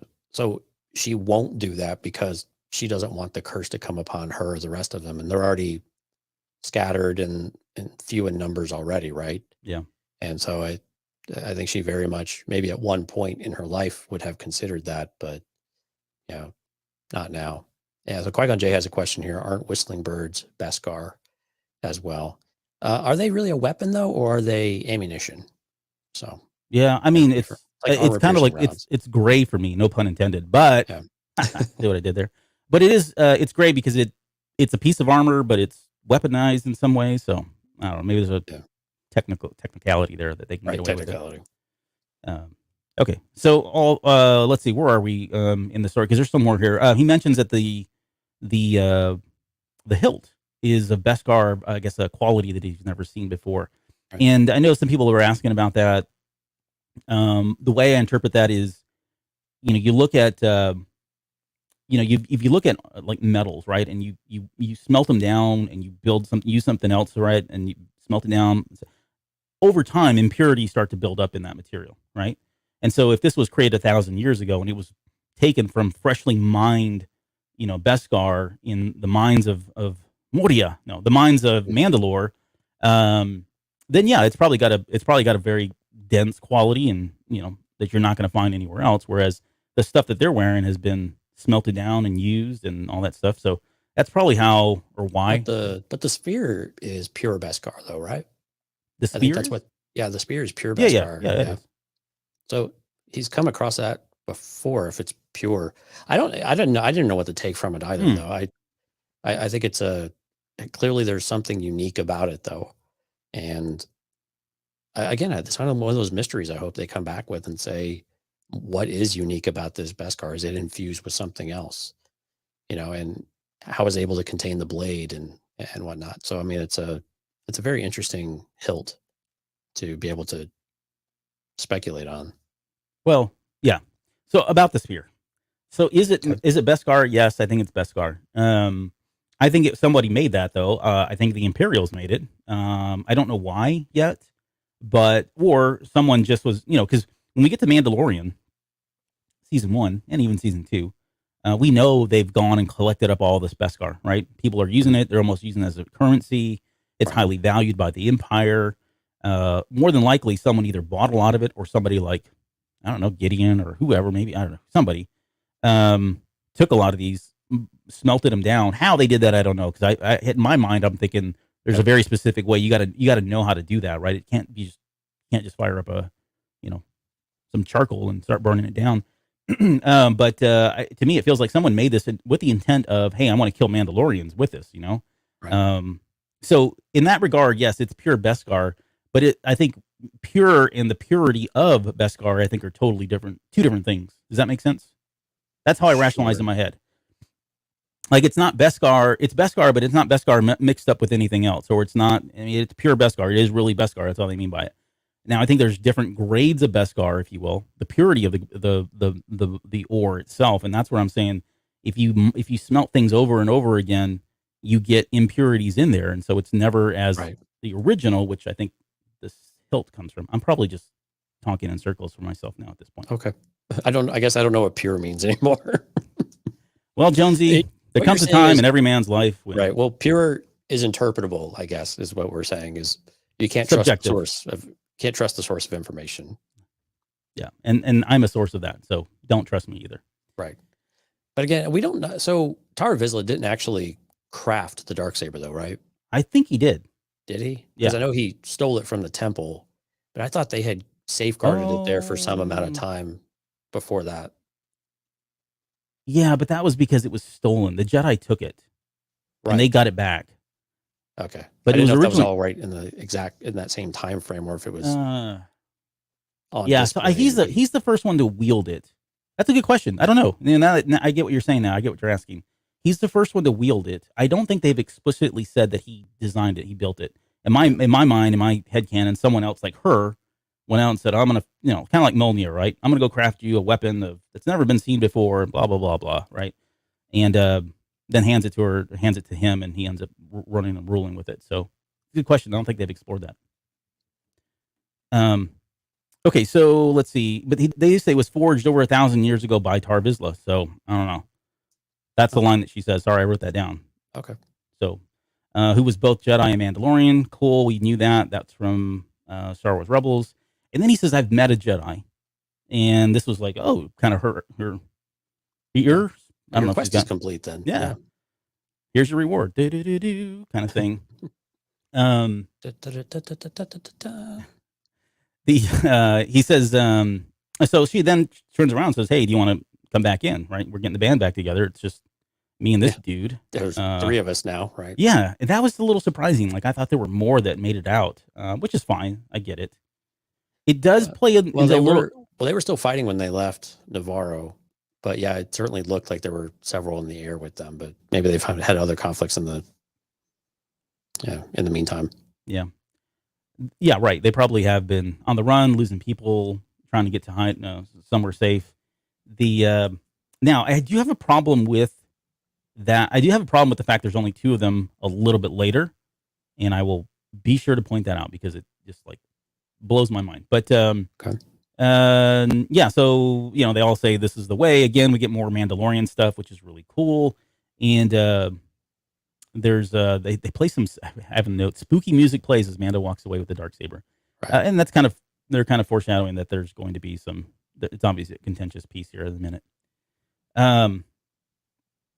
Here's that moment, and yeah, you can almost see it. I mean, this is Jon Favreau for anybody that's not familiar playing Paz Vizsla now. The second Vizsla they've been. We get a little mini montage here where they're putting the what is this like the fire back into place and hooking it all up. Yep. And Paz is curious how he came about it, or about the saber, and Moff Gideon comes up, and it was interesting that they had said that Moff Gideon was responsible for the blood of millions of their kind. Yes. Which again doesn't mean they've killed millions of Mandalorians, I guess, but certainly have contributed to. Well, I guess maybe they did. I guess if they bombed the whole planet of Mandalore, then that's how I took it as. Yeah. Now, at least maybe a soft confirmation that Gideon was behind that operation of destroying Mandalore, which we got in a really cool flashback scene. Yeah. I actually saw TIE bombers do something. Right. Yeah, that was the first time in a very long time. But yeah, this part I didn't understand. She opens up her her cabinet, her toolkit, to pull out the exact same tools that she was meditating with. Yeah, but see, those are So these are the ones. So here's me making an apologist now. These are the ones that she uses. Like these are her good tools, right? We all have the good tools, not her ceremonial hero tools. Yeah. And then we've got the crappy tools that sit in the junk the junk drawer and stuff like that. But these are the good ones. This is the craftsman set that she was handed down by her father or whatever, mother, and this is why she's going to use them. So that's how I rushed them. But I was like, wait a minute, didn't she just have these things? Right. I think they look a little different too. Like these look like they're made of pure Beskar, where the other ones have like some kind of gold in them or something. I don't know. I'm probably making stuff up at this point. But going back to Paz, it sounds like, just to kind of put a fine point on that, it does sound like they are, like you said, very conscious of who Moff Gideon is, that he's responsible for the Night of 1,000 Tears and all of that. And he makes a comment about, hey, I would have loved to see him dead. I'm kind of paraphrasing. And then Mando's like, no, well, they're going to, the Republic's got him and they're going to hold him accountable for crimes. And she's like, yeah, right. Right. Like, and so that to me was signaling that, okay, we haven't seen the last of Moff Gideon. He's probably going to show up, get out of, someone's going to break him out or something, but I have a feeling we're definitely going to see him again, even though he is being held captive at this point. Yeah. I really enjoyed that we got the visual of 1,000 Tears and what that actually represented. It was all of the bombs falling from the skies. Mm-hmm. So it was kind of dual meaning there of not only the damage and the destruction and the death it caused, but also the visualization of just bombs pouring from the sky to where it just looks like rain or tears. Oh yeah, I didn't catch that symbolism, honestly, but I like that better than my head of just people crying because they're being bombed. So it's probably both. Either way works. It's probably both, right? But I like yours. Yours is much more poetic. Let's see. So we get into the another prophecy. I kind of skipped ahead, but when she's opening up her little Snap-on toolbox here, she says, the songs of Eon Past foretold of the mythosaur rising up to herald a new age of Mandalore. Right. And then she says, sadly, it only exists in legends, which I was thinking, oh, that's cute. Legends. But yeah, so and for me, again, this is like, I'm willing this to happen, But we were talking about. I'd said at one point I want him to go back to Mandalore. I want him to ride a mythosaur again. We haven't from I think at least in Legends and canon. I don't think they've ever really talked about it. In Legends, the mythosaurs technically haven't existed on Mandalore in a long time. That's not to say they're not there. Maybe they're underground or somewhere else, which I think that's where they live. But we certainly got some indicators of how he might find one. Yeah, exactly. See, all this is coming together, Jonesy. Right. Okay, but so hopefully that was another Jon Favreau. I'm going to tell you what I'm going to do, and then I'm going to show it to you. Right. But yeah, we get to the sphere, and this is where she, she's kind of talking about how this was made. It should have never been made a weapon. That totally makes sense. And she's going to destroy it immediately. Right. But she says it puts Mandalorians at risk, which is true, right? Given that their armor is pretty much impenetrable, except for something else that's made of Beskar. And then he says he wants it forged into armor. And this is where we get into this whole, we'll get into the Grogu thing here in a second. But then she does make the comment about the Darksaber is a more noble weapon for you to wield. So again, she could have taken it. I think she seems fine with the fact that he has it, at least right now. I'm going to call, I think that gets called to question a little bit later when he's, called an apostate, but more on that here in just a second. Well, I think it goes to, she's not necessarily one that's, I am the Mandalore. I want to be the Mandalore. I think she's more of the true Mandalore will step up and rise, and maybe it's him, and we'll have to see type of thing. Maybe it is a noble weapon, and if he's meant to wield it, then he will wield it. Otherwise, and I think that's where when we get the challenge from Paz, it makes a lot of sense that that again her line of thought was, okay, let's see what happens then. Yeah, but I thought it was telling though that he readily offered this up and was like, yep, we need to get rid of this. Let's make it into some armor. Let's do it for foundling. Oh, but let's do it for a specific foundling. Yeah. Before we get that, we also get the Cautionary Tale, which reminded me of the. Have you ever heard the story of Plagueis, right? Yeah, Plagueis the Wise or whatever he was. Which oddly enough is on pre-sale now. You can go pre-order Plagueis. Oh, the book. Yeah. Okay, cool. Nice plug there. Anyways. I don't have any skin in that game, but I was gonna say, what a sellout. But she says, she once laid claim to rule Mandalore, but based purely on blood and the sword you now possess. But it was gifted to her and not won by creed. Bo-Katan Kryze was born of a mighty house, but they lost sight of the way. Her rule ended in tragedy. They lost their way and we lost our world. So she definitely places the blame solely at the feet of Bo-Katan for, I guess, accepting the weapon that she should have won in combat, And that just seems like so irrational, but it makes sense given this group. But again, I think it's a broader picture of that was how lost the Mandalorian people were, or the people of Mandalore rather were, to where that type of gift would be accepted, because the only way you even get to that point is if everybody's, and clearly they weren't happy with how Mandalore was being run anyway, right? Mm-hmm. So I think Bo-Katan is just the fall guy, basically. Yeah, right. Because he's the poster child for what went wrong. Right. Yeah. She accepted the weapon, and then really, really bad stuff happened. But I think it was just it was an example of the broader picture going on and the broader problems, and why these groups were out of Mandalore, why they moved out, why they lived on Concordia or wherever else they were. And that's why they were chased out too, and ostracized in some ways. Yep. She pours this liquid in here. Yeah, I don't know what that which is. They don't explain, but it's that was like the cooling bath, like that they. Yeah, no, I think that's what it was. To kind of as they're sitting there forging whatever they were or melting it down and forging. Yeah, it's just something of her to do while she tells stories. Yeah, right. It looks really cool visually. I think this is the part where people were saying, like right here, this scene where she turns around slowly with that heated spear, and people were thinking she was just going to impale him, Vlad the Impaler style, but didn't happen. And then finally we get this, which, this was just really good stuff here. Yeah. Just being able to finally, and as they started to go into flashback, I was like, oh my God, yes, we're going to see this, because we wanted, ever since they, said the Night of 1,000 Tears and the Purge, and, we kind of speculated about what all that was, and I think we were 100% right, although it wasn't that hard to figure out. Right. But yeah, we definitely got to see some really cool stuff. In fact, we got to see this. I posted this. I'm just going to make it really quick.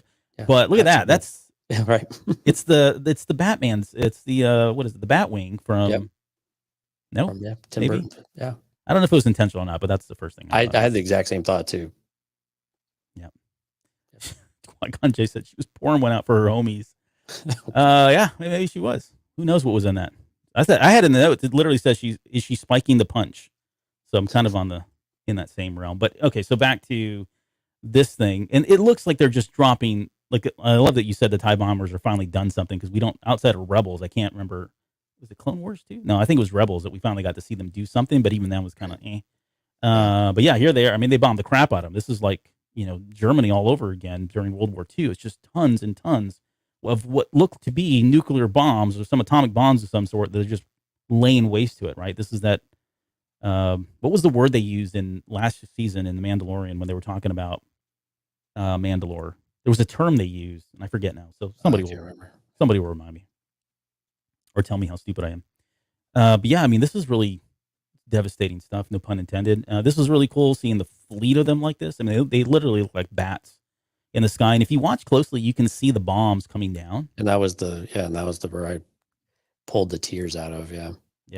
And then here, and you can't see it because I've got it all. It's all washed out from the screenshot I took. Bodies and helmets and yes, there's Mandalorian helmets all kind of scattered in the front here in the foreground. You can see the TIE bombers up here, and that's Sundari.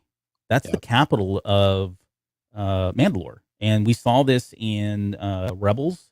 There's actually 2 episodes directly, I think, and then even in Clone Wars as well. Yeah. So this is the capital of Mandalore, and it's gone. Like, I don't have. Oh, here you go. Yeah, I mean it's gone. Yeah. There's no more. There's nothing left. No more capital of Sundari at this point, which was really cool. And then we get this, which the K2s, I know. Yeah, the K2s are out there. This also feels like it's very. We talked about the Terminator. We were talking about that in Discord, which I think this is exactly what they were doing. I mean, there's just so many. In Terminator, you have the Terminator droids. This was very Terminator right here. Yes, like, and then you had the drones in the sky during that shot. I want to go back and see if there's a shot that's very similar to this that they kind of just paid an homage to. Yeah, technically speaking. But so we go back to what the armor was saying about the Empire. But this is why the Empire had the type of clout they did, and the type of what's the word? I don't know. This is why people thought they were so big and bad, right? Because they could do this type of thing. And yeah, they were here for only a minute, but I mean, this is the kind of damage that they were doing. They exploded an entire planet. They annihilated another one to where it cracked and was barely inhabitable. It's just, or multiple planets that were cracked and barely inhabitable. And so, I mean, this is what they were capable of. This is why they left such a lasting impression on the galaxy. Right. And why they still persist to even this day, even though it's only a few years after the fall of the Empire. And she gets that, but at the same time, she seems to disrespect that pretty quickly. And disrespect probably the wrong word, but kind of discard that thought, that notion pretty quickly. Right. And she's proud of the Mandalorian heritage and how long they've been around and how they've been able to survive. But and there's probably pride that's hurt too, because like I said, I mean, for all that, as cool as she says, 10,000 years. Well, yeah, guess what? You don't have a home planet anymore. Yeah. What's really odd is she didn't go further with all of that statement of, they paid for their lack of faith, right? Effectively, and the only ones left are the true believers. She could keep going down that line and really get fanatical, but for sure. They're the children of the watch, and how much cooler they are, how much better they are. I was not prepared for this scene though, just how devastating it actually was. Yeah, and I think in a TV show like this was really epic to see. There's so I can't remember in Legends whether or not at this point. I mean, Palpatine had multiple Death Stars, if I remember, and you correct me if I'm wrong, and you or anybody else here, but if I remember correctly, he had multiple Death Stars in the works, right? I don't think it wasn't just one. I think when the first one was out there, he was already working on a second and a third, right? Because just the lead time it would take to build these things out. Right. So I don't know that he had a Death Star around this time and anywhere near completion. Maybe, even if it was at the level of where we saw the first Death Star in Rogue One, right? And when they kind of did the test firings and stuff. Mm-hmm. But I guess the question I was going to ask you is, to me, it seems like strategically they went through and bombed the crap out of it from the outside, because they're not going to go blow Mandalore up, because it's got a rich resource in Mandalore, in Beskar, right, underneath it. So they don't want to blow it up, but they are going to lay this thing to waste so that no one can live here, right? It's inhabitable at this point. Yeah. Although easier to scrape it off the surface than to try to go collect it in space. Exactly. Yep. So that said, and we probably should touch on this because I don't know if it's here or a little bit later, but just talk. I know we'll talk about it when we come back to the when he's trying to purify himself or whatever that is that he talks about. So atone. Yeah, atone. Sorry, thank you. Okay, so we get into, and I'll kind of skip through some of this stuff here because I know we've been kind of laboring on this stuff, but this is again really the dense part of it. More montages, which give me a montage every 5 minutes. I'm all down for it. But a lot of speculation, right? He says that he wants, hey, what do you want to make? I want to make some armor, or I want to make something for the foundlings. And she's like, this is the way. Like, cool, yeah, I like it. He's like, a very specific foundling. And, we all know who that is. But the key takeaway for me from that is he definitely feels that Grogu is part of his clan, And, Right. and she said, you're a clan of two, right? So in his mind, yeah, he's out with Luke and he's learning to be a Jedi, or trying to control his powers, or whatever they're trying to do it there. But in his head, he seems to have it in his mind that he's getting Grogu back, and this is kind of evident for me especially when we get to the cockpit and we get the empty droid unit there, compartment. Like, we all know who's going in that thing, right? So I don't know. How do you feel about that? Because I know we've gone back and forth. We've talked about this many times on this show about whether or not we like the fact that it's Grogu or Mandalore or Din. Do we want them separated? Do we want them together? I just keep coming back to it. It's like, this is the story, and whether or not you like it or not, this is where his head's at. This is where Favreau's going with the writing. But do you see it turning out a different way? No, I think it's more of he's not saying it outwardly, at least, that he wants Grogu to come back with him. He wants to check on him, make sure he's safe, and again, give him the opportunity to come back, and I guess show him that he is welcome back. And so I think Din would not turn it away if Grogu was interested and he wanted to come back with Din and then rejoin the clan or the coverts or whatever you want to call it, and live the life of a foundling. And so I think that's likely where we're going back to. I mean, it makes sense that they're tied at the hip, father-son type of thing. Mm-hmm. And so, and again, where do you want the heart of your season 3 or that to go? And that's a really easy place to go back to. I would hope we have some time without Grogu just to see how things go, kind of like this, right? These are really good stories within all of this too. And why do we have to get right back to the Grogu stuff? But I think it's inevitable, though, at some point that Grogu will be back involved. Now, whether he stays with Din, I think, is another story. Yeah. Where I think it's not likely to happen. But will they be reunited and spend some time together? I think that's without question, that's going to happen. Yeah, Fernando says maybe Mando will learn the ways of the Force. That's a good question, or good theory, and I think we're going to talk about that towards the end of the show. If not, we'll do a Patreon show about it, because I do want to get into speculating. Well, we had a great line in here about the Force, right? To learn the ways of the Force, they have to forego attachment, and then Din comes back with, that's the opposite of our creed. Mm-hmm. Where they preach loyalty and solidarity, right? So health in numbers as a covert, as a family, whereas it's a misinterpretation of the Jedi, though, I think, in the ways of what the Jedi teachings are. But I think it's also a representation of how strayed the Jedi got from that same kind of thought as well, to where no attachment doesn't mean forbid any kind of personal interaction or having a friend and that type of thing, right? Okay, yeah. Yeah. Well, and I'm glad you said that, because I actually wrote that down. I had said, are these really opposites? So, because I didn't, and I like what you said. It sounds like they don't really, they took forego attachments almost to the extreme, right? Yeah. And when he says that it's the opposite, that the Mandos believe in loyalty and solidarity, I don't know, you can make an argument that Jedi believe in that. I mean, right, at their core. Yeah, So maybe it's just they have an order. I mean, yeah, right. and they have a Padawan and a master as well, right? So I mean, Yeah. clearly there are relationships and groups that's important. I mean, they're still a union, effectively. So Yeah, right. Union. That's a good way of putting it. Okay. All right. Let's. but yeah, he makes all these little chain links. Yeah. Maybe I mean, Grogu's got a lot of piercings we just don't know about yet. no, that's not it. Oh, okay. I know people were saying it's like a necklace, and it's not. I mean, I don't think it's a necklace because he says I want armor made. I'd be really pissed if the armor turns around and hands over a necklace, and he's like, "Hey, wait a second, what is this? I didn't ask for a necklace. I wanted." Seven and I were armor. talking. It's going to be really cool, like wallet chain. He's Oh yeah, like, that way nobody can take his wallet. Well, yeah, that for his like angsty teenage years that are coming when he's like 90 or 95 years old. Yeah, run around Doc Martens and That's right. flannel. Yeah. So yeah, it's chainmail. I guess that's probably the more obvious thing here. I mean, there's also ringmail. Not to get really D&D on you, but there's also ringmail, which is very similar. And not to get really technical here, but there's a reason why people wore plate mail versus chainmail versus scale mail versus ringmail, right? They had their benefits, and if he's going with something like chain or ringmail, it's because it offers better protection at slash attacks. So people slashing at them.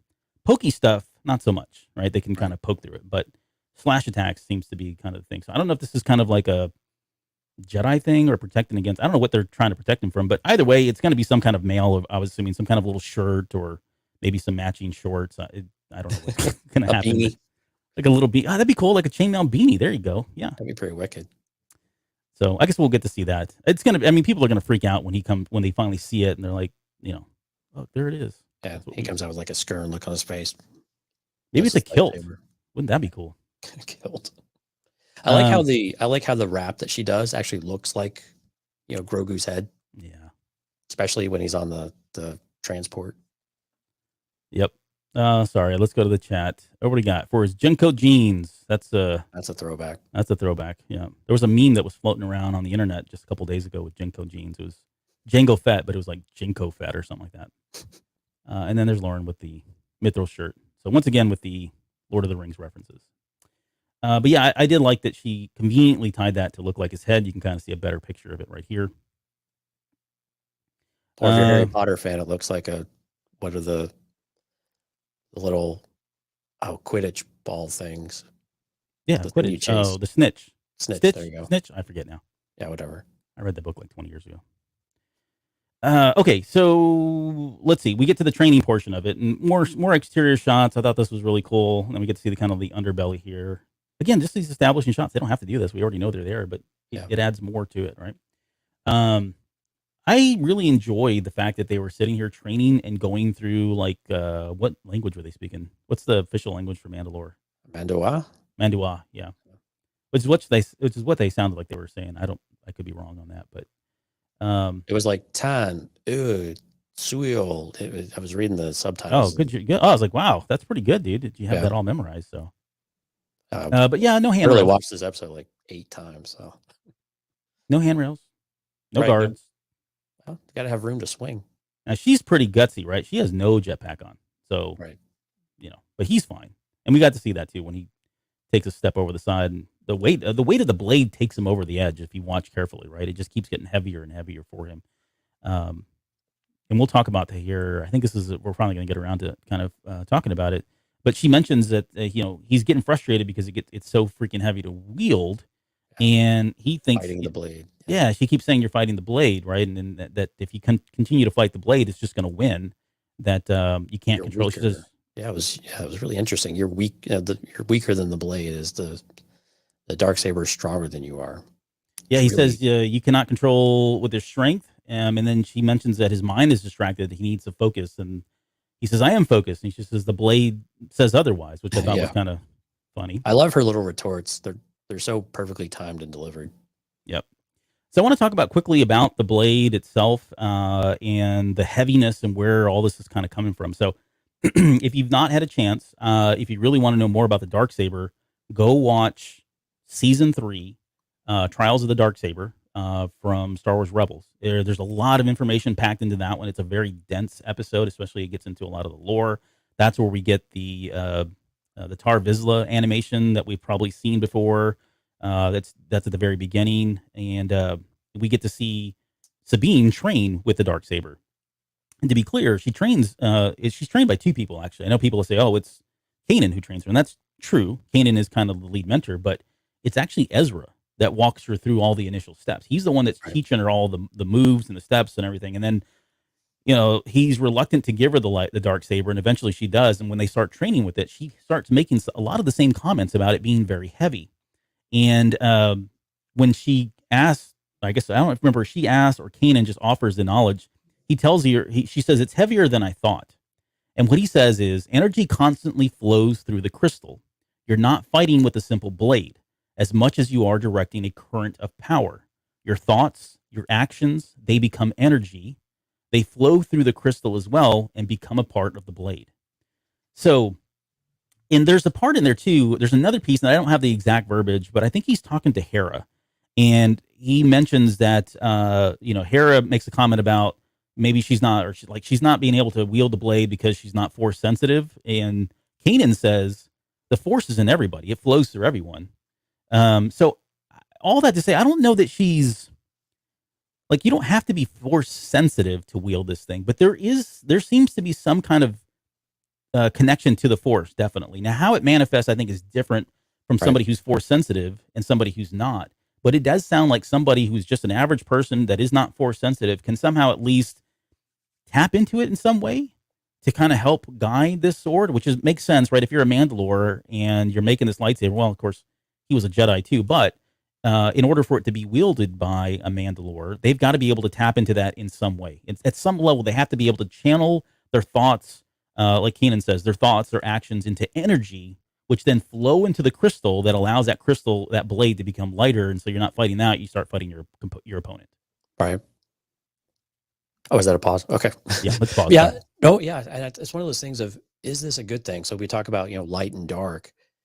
If you're supposed to give yourself over to a weapon, and is it more of and this is something I was going to ask you actually, is it more of, okay, I need to create a bond with the weapon in some kind of way? Or is it that I really do have to let it guide and control things? I mean, there's a bit of a difference, right? Even with Luke's interpretation of the Force, right? It controls my actions? Yes, but it also obeys your commands, right? Mm-hmm, mm-hmm. And so does the darksaber obey commands as well? Or is it really, no, you have to give into it? And I think we had talked about when we did when the darksaber first appeared, we had talked, and I thought I remembered somewhere that there was some amount of power or something that you gain from the darksaber, or it emanates something, right? And I've gone back to try to find that, and I cannot find it anywhere. But it just kind of got me thinking about that again. Is there something more to it, to your point? Maybe not it could be the Force. It's just a different variation of how it's interpreted. And which would make a lot of sense that, again, there's so many similarities between the Mandalorian and Jedi cultures that there's just a different way of explaining the same type of things that they don't understand, even from Tar Vizsla's days. Yeah. So here's another thing that I was thinking about too. Like, it feels like there's an inherent problem in the system that they've created about if you get the darksaber. If you win the darksaber in combat, then you become the leader. Right. You have to. It's like a chicken and egg. You got to learn to be able to control the darksaber first, right? But if you just take control of it, you don't know how to wield it. It takes time.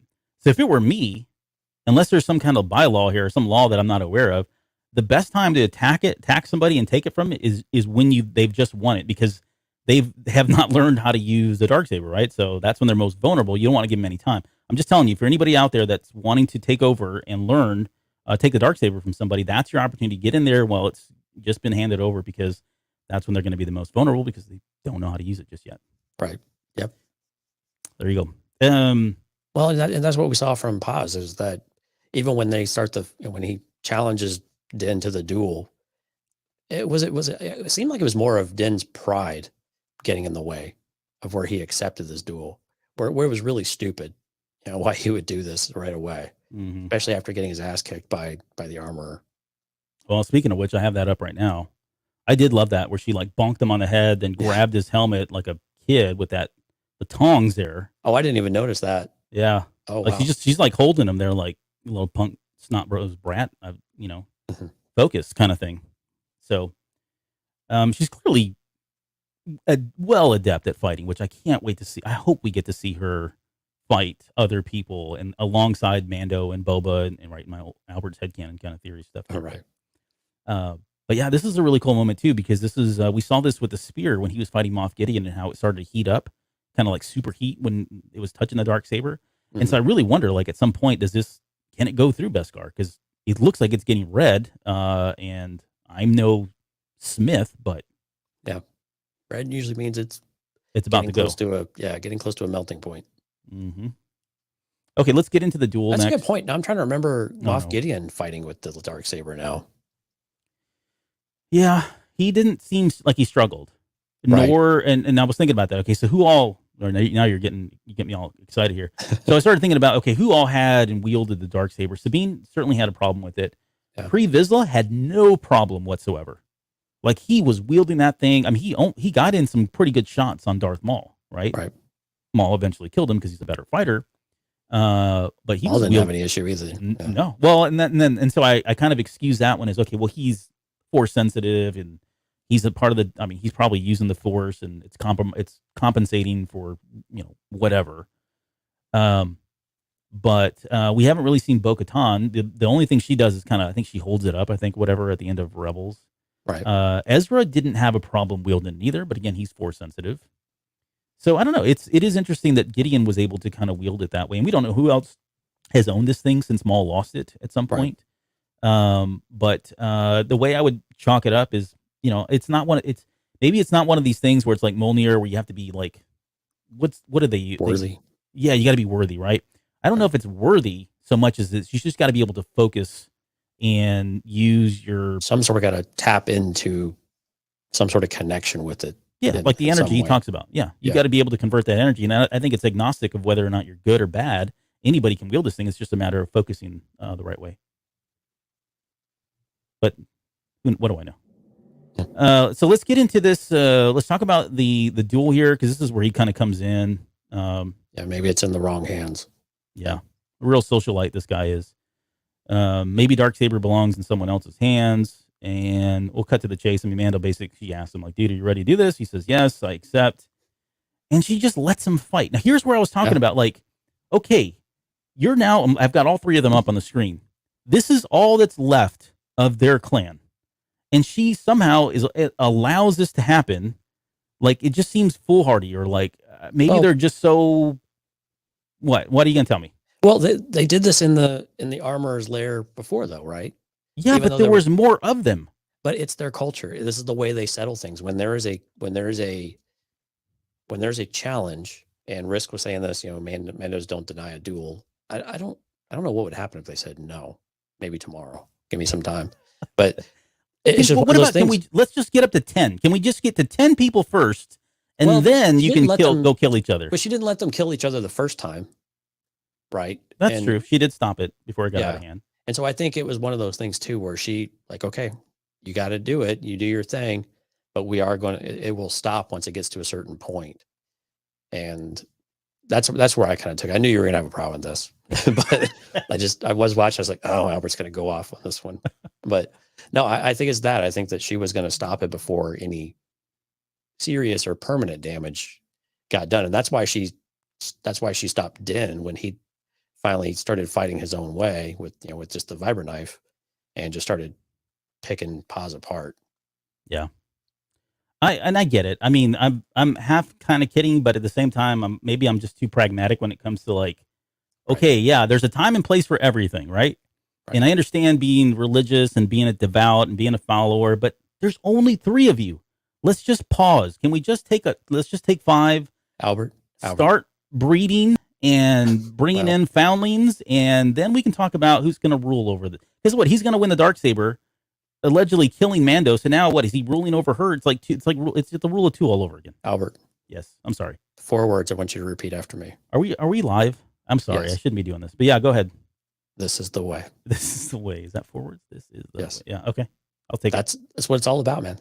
This is the way. I'm just saying they should have waited. That's all. Just telling you what the way is. Okay, they get to the battle and they take the jetpacks off. Like, If I don't have enough anxiety already that the fact that they have no railings here, they take the packs off, which was their only safety device here. This was definitely a slight problem in my deductions here of what they were going to get away with. Mm-hmm. They're so they take the jetpacks off. It's almost kind of like a Pistols at Dawn kind of thing. He had this in season 1, didn't he? That little shield thing. I could have sworn he had that. I didn't get a chance to go back and watch.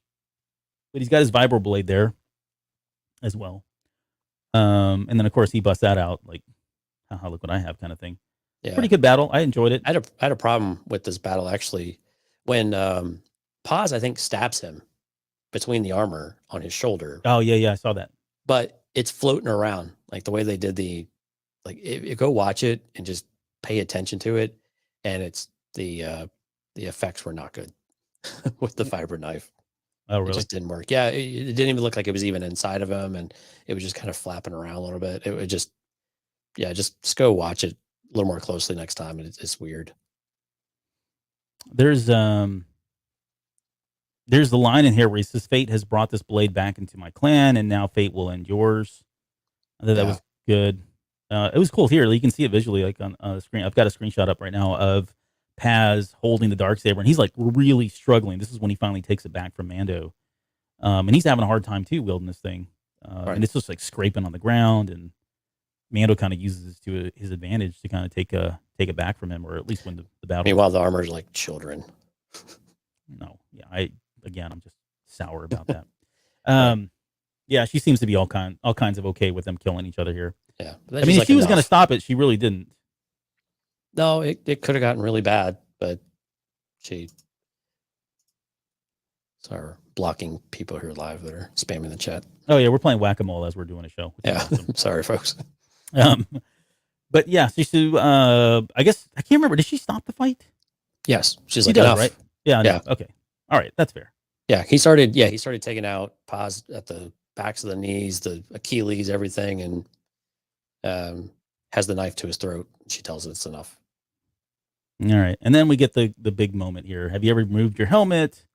Has it been removed by others? Of course, Paz says no. I don't know why this caught me off guard. Like when she said it, I was like, "Oh snap!" Like we knew it was going to come up. I know. Well, I know. And as soon as I was surprised, I was like, "That was stupid, Chris," because I know that in the first episode, when they did this the first time, she asked these same series of questions, right? So it was just straight out of the book, and I just totally space cadeted on it. But I was like, "Oh man, things are different now, though." Yeah. Well, and I meant, yeah, you're right. This is kind of, it's part of the tradition, the ritual, I guess, or whatever, the ceremony, whatever you want to call this thing. Yeah.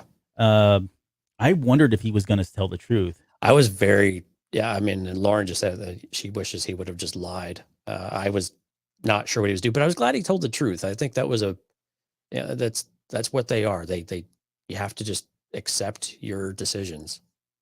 Yeah. You know? Well, he is, or he's a man of his word, noble man, bigger person. Well, I think in general, they try to be in their own way. Now, whether or not that's stupid or not is completely beside the point. Yeah. But yeah. Well, and he says, yeah, I have.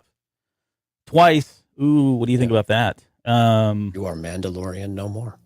Yeah, and I know people have taken that very literally. I wouldn't take that literally. I think he definitely is still a Mandalorian. He's just not a Mandalorian in her eyes, and by the creed that they follow, he's no longer a Mandalorian. I think that's what she's saying here. Yeah. A lot of people were surprised that she let him walk out with his armor, but and something that I took from that was, of course, he's begging for forgiveness, and how can he atone? Yeah. Right. And you've probably got the exact quote in there about what she says. You have to go to the, maybe you just read that. It says, one may only be redeemed in the living waters beneath the mines of Mandalore, is what she says. Yeah, living waters. Of course, Den's like, but Mandalore is a wasteland. It's probably completely, if it's not destroyed, it's much more difficult to get to. And she's like, this is the way. Mic drop. I know, right? It's like, just gave him the ultimate finger, basically. Sorry, dude. I'll tell you. Yeah, you should have taken your helmet off, dummy. Play a stupid game, win a stupid prize. Right. But I think that was why he was allowed to keep the armor. I didn't view that as a disconnect of like, okay, well, if you're going to atone, then you should still be able to do it as you normally would. I know some people are like, no, you have to be stripped and then you have to go and, prove your worth all over again and start from the bottom. But then again, that doesn't seem to be how the Mandalorians work. No. Let's talk about the atonement just quickly. I think this is part of it. Like I've been speculating that they're going to go back to Mandalore ever since season 1. At some point, they would go back to Mandalore. We found out last season that it's in a pretty bad state. We got to see it in this episode. The theories that are kind of brewing is that there are Mandalorians still on Mandalore. I think they're again living underground. They're this whole living waters thing is probably still out there. Mm-hmm. Might house a certain mythological creature. Yeah, the Mythosaurus could still be around underground as well. I mean, the Empire bombed the crap out of the top, but I mean, who's to say that those guys aren't just living all kinds of their best life underneath there? Plus, she says that they were scattered to the 4 winds, right? Going back to the prophecy that the Mandalorians would be scattered to the 4 winds, meaning that they left. They were scattered to different areas, and we know that was the case because of Bo-Katan, and we had all the sects that were living on Concordia on the moon, which they were. We didn't even talk about this, but she mentioned that had they not been on Concordia, they would have been part of this whole destruction as well. So that's kind of, she sees that as like, this is why we're the right people and we're the way, because we were protected and we knew better. I think she's going to say that here in a little bit.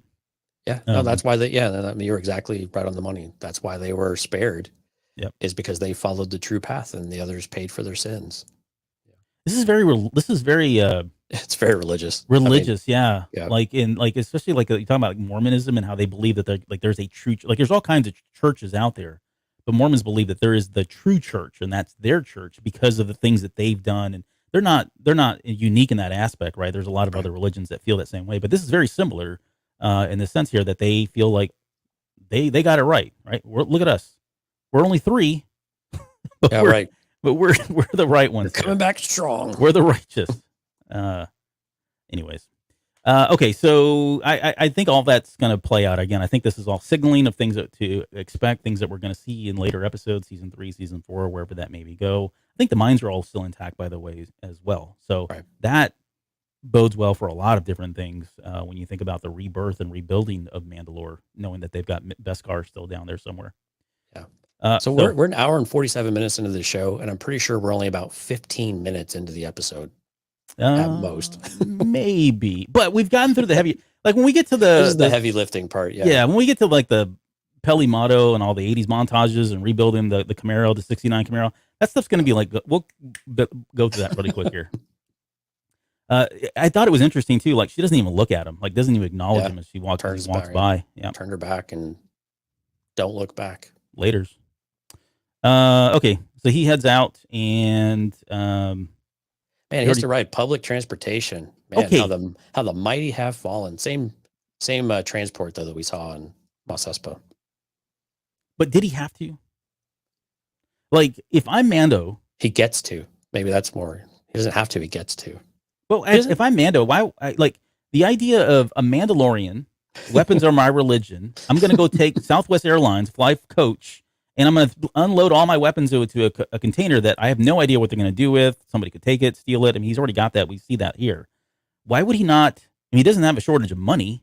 So why would he not just get a pilot? Something. Yeah, somebody to fly him out there. So I don't. And I started thinking, okay, well, maybe they're trying to wield in the Halcyon and Star Cruise and stuff like that. And I thought, okay, maybe it's a marketing thing.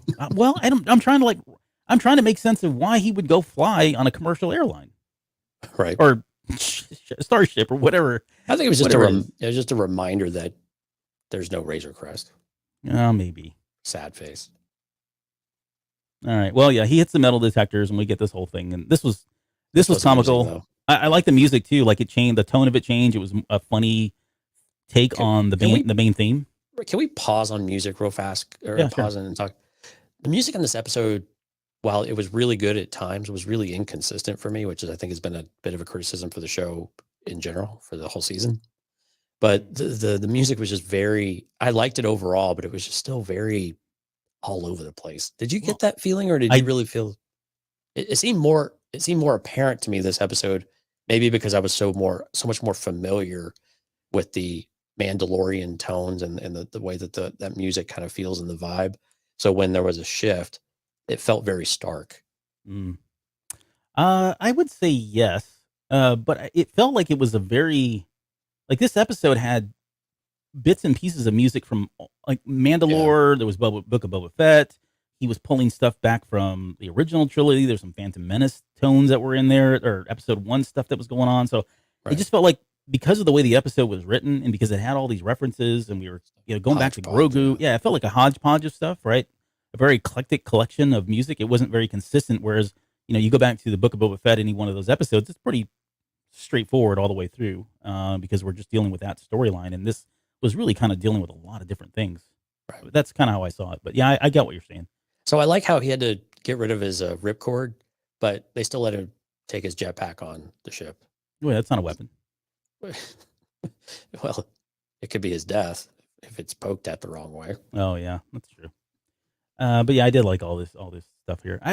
I took another. So the next screenshot I have is way out of order, but there was a reason why I took this screenshot. So I'm showing now a picture of Peli Motto in the N1 Starfighter, which happens a little bit later. We're coming up to it, but I wanted to get a close up on those markings because I wanted to see if those were the markings of Anakin's N1 Starfighter, and they are not. They are definitely not the same one. In fact, I went through frame by frame of episode 1 and looked at, and it's really hard. There's only like one, maybe 2 other shots where you can see the markings on the sides of the Starfighters, and they don't match. One of them is too blurry to tell. Honestly, I can't tell whether it is or not. But it does not look like this is any kind of like, oh, that was this person's ship. It just seems like an N1 that they picked up from somewhere. So, right. Sorry, I know that's out of order, but that's how I took the picture. Here's the one that was real blurry. You can see it there. So, all right. Well, now I'm glad they didn't make that an Easter egg. By the way, well, it would have been would have been a good Easter egg, but just a little too. Oh, you're glad they didn't make that like not, it wasn't. Yeah. No, I'm with you there. Okay. He gets back to Mos Eisley, gets all his weapons back. He goes over to Peli Motto, and this is where we find out Peli Motto had actually contacted him because she said, "I've got a replacement Razor Crest a replacement for the Razor Crest for you." No, I have a replacement for a Razor Crest. Is it for? Yeah. So if you read this up, if you listen real closely, but you read the subtitles, you really point out he continues to call it the Razor Crest, and she keeps calling it a Razor Crest. Yeah. And it's not until the very last time he mentions Razor Crest that he says a Razor Crest. But it's subtle, but it's very different. It tells you how they view the Razor Crest differently, and they were both proper nouns though. So that part in the subtitles wasn't a thing, but it was telling though how he kept calling it the, and she was like a. Yeah, the devil's in the details, I guess. There. Yeah. But I think intentional, like with the writing. I don't think that was not intentional. I'm missing some pictures here. Yeah, I was about to say, you jumped like right into the montage. I did. I'm trying to see if these got out of order, so I'm going to apologize right now. But yeah, we skipped over him in that little picture or him flying next to. Yeah, this is a little bit later. And you're making me motion sick just seeing all. Is it really? Close your eyes, Jonesy, because I'm fast forwarding or I'm rewinding now at this point. So, but I mean, we can talk about it. I mean, there really wasn't a whole lot going on there. I mean, it was. He made that comment about I know everything that's in there, right? With the trunk that he put all his stuff in. We get that little girl, the little Rhodian girl that kind of pops up over the seat. Yeah, like a little kid. And that always happens. If you're on a flight, some kid always is kind of there and then they cough and sneeze on you, which is gross. But it's funny because, he sees that child and that child's green. And I think that was kind of it's a nice segue into him looking down at that point, right? They start playing the Grogu music, which I really love. Like, I love that whole piece. Like, I want to hear it longer than these little 15-second, 20-second snippets that we get. But, he's looking down at that bundle and he's missing him, right? We've talked about it. This is kind of like his son. He's kind of like the dad, right? I think it's more than just wanting to see him, though. I know he says that. I think he wants to check in on him, genuinely, sincerely wants to check in on him. But misses him, yeah. Yeah, he misses him. He wants to see his kid. And this is the same girl that shows up a little bit later. That's very tropey as well. Yeah. I think Superman is an example, I think, where I remember seeing that. But yeah, he's looking at his little, quote, bundle of joy there once again. I don't have that picture up here or whatever. But okay, so he gets back. He lands. The Starliner the droid gives him all his stuff back. I thought for sure he was going to lose a lightsaber. Like, I thought that was going to go missing, and that was going to be the next quest to go find out who the heck stole his stuff. But yeah, so no, it's just comic relief. Yeah. You know what was really interesting though is that this episode felt so much longer than every other episode, but it didn't feel slow. I mean, did you notice that? Like it felt like it just felt like it was a really full hour. I didn't see what the actual runtime was on it. Like 51 minutes. Okay, it's probably a little bit less because it was a little bit longer than most of the other ones, and so but it actually felt like it, but it didn't. It felt like we had a lot done. It's just they covered a lot. Yeah, and the reason why I mention it here is because this is when it kind of switches over from we had kind of action oriented up front, and then we get into more of a methodical burn here as we go for a while through the talking about the ship, and even just the flying of the ship around. While it was cool, it was still not a lot of things happening, except just putting it through its paces. Yeah. So he gets to Mos Eisley, heads over to Pelimado.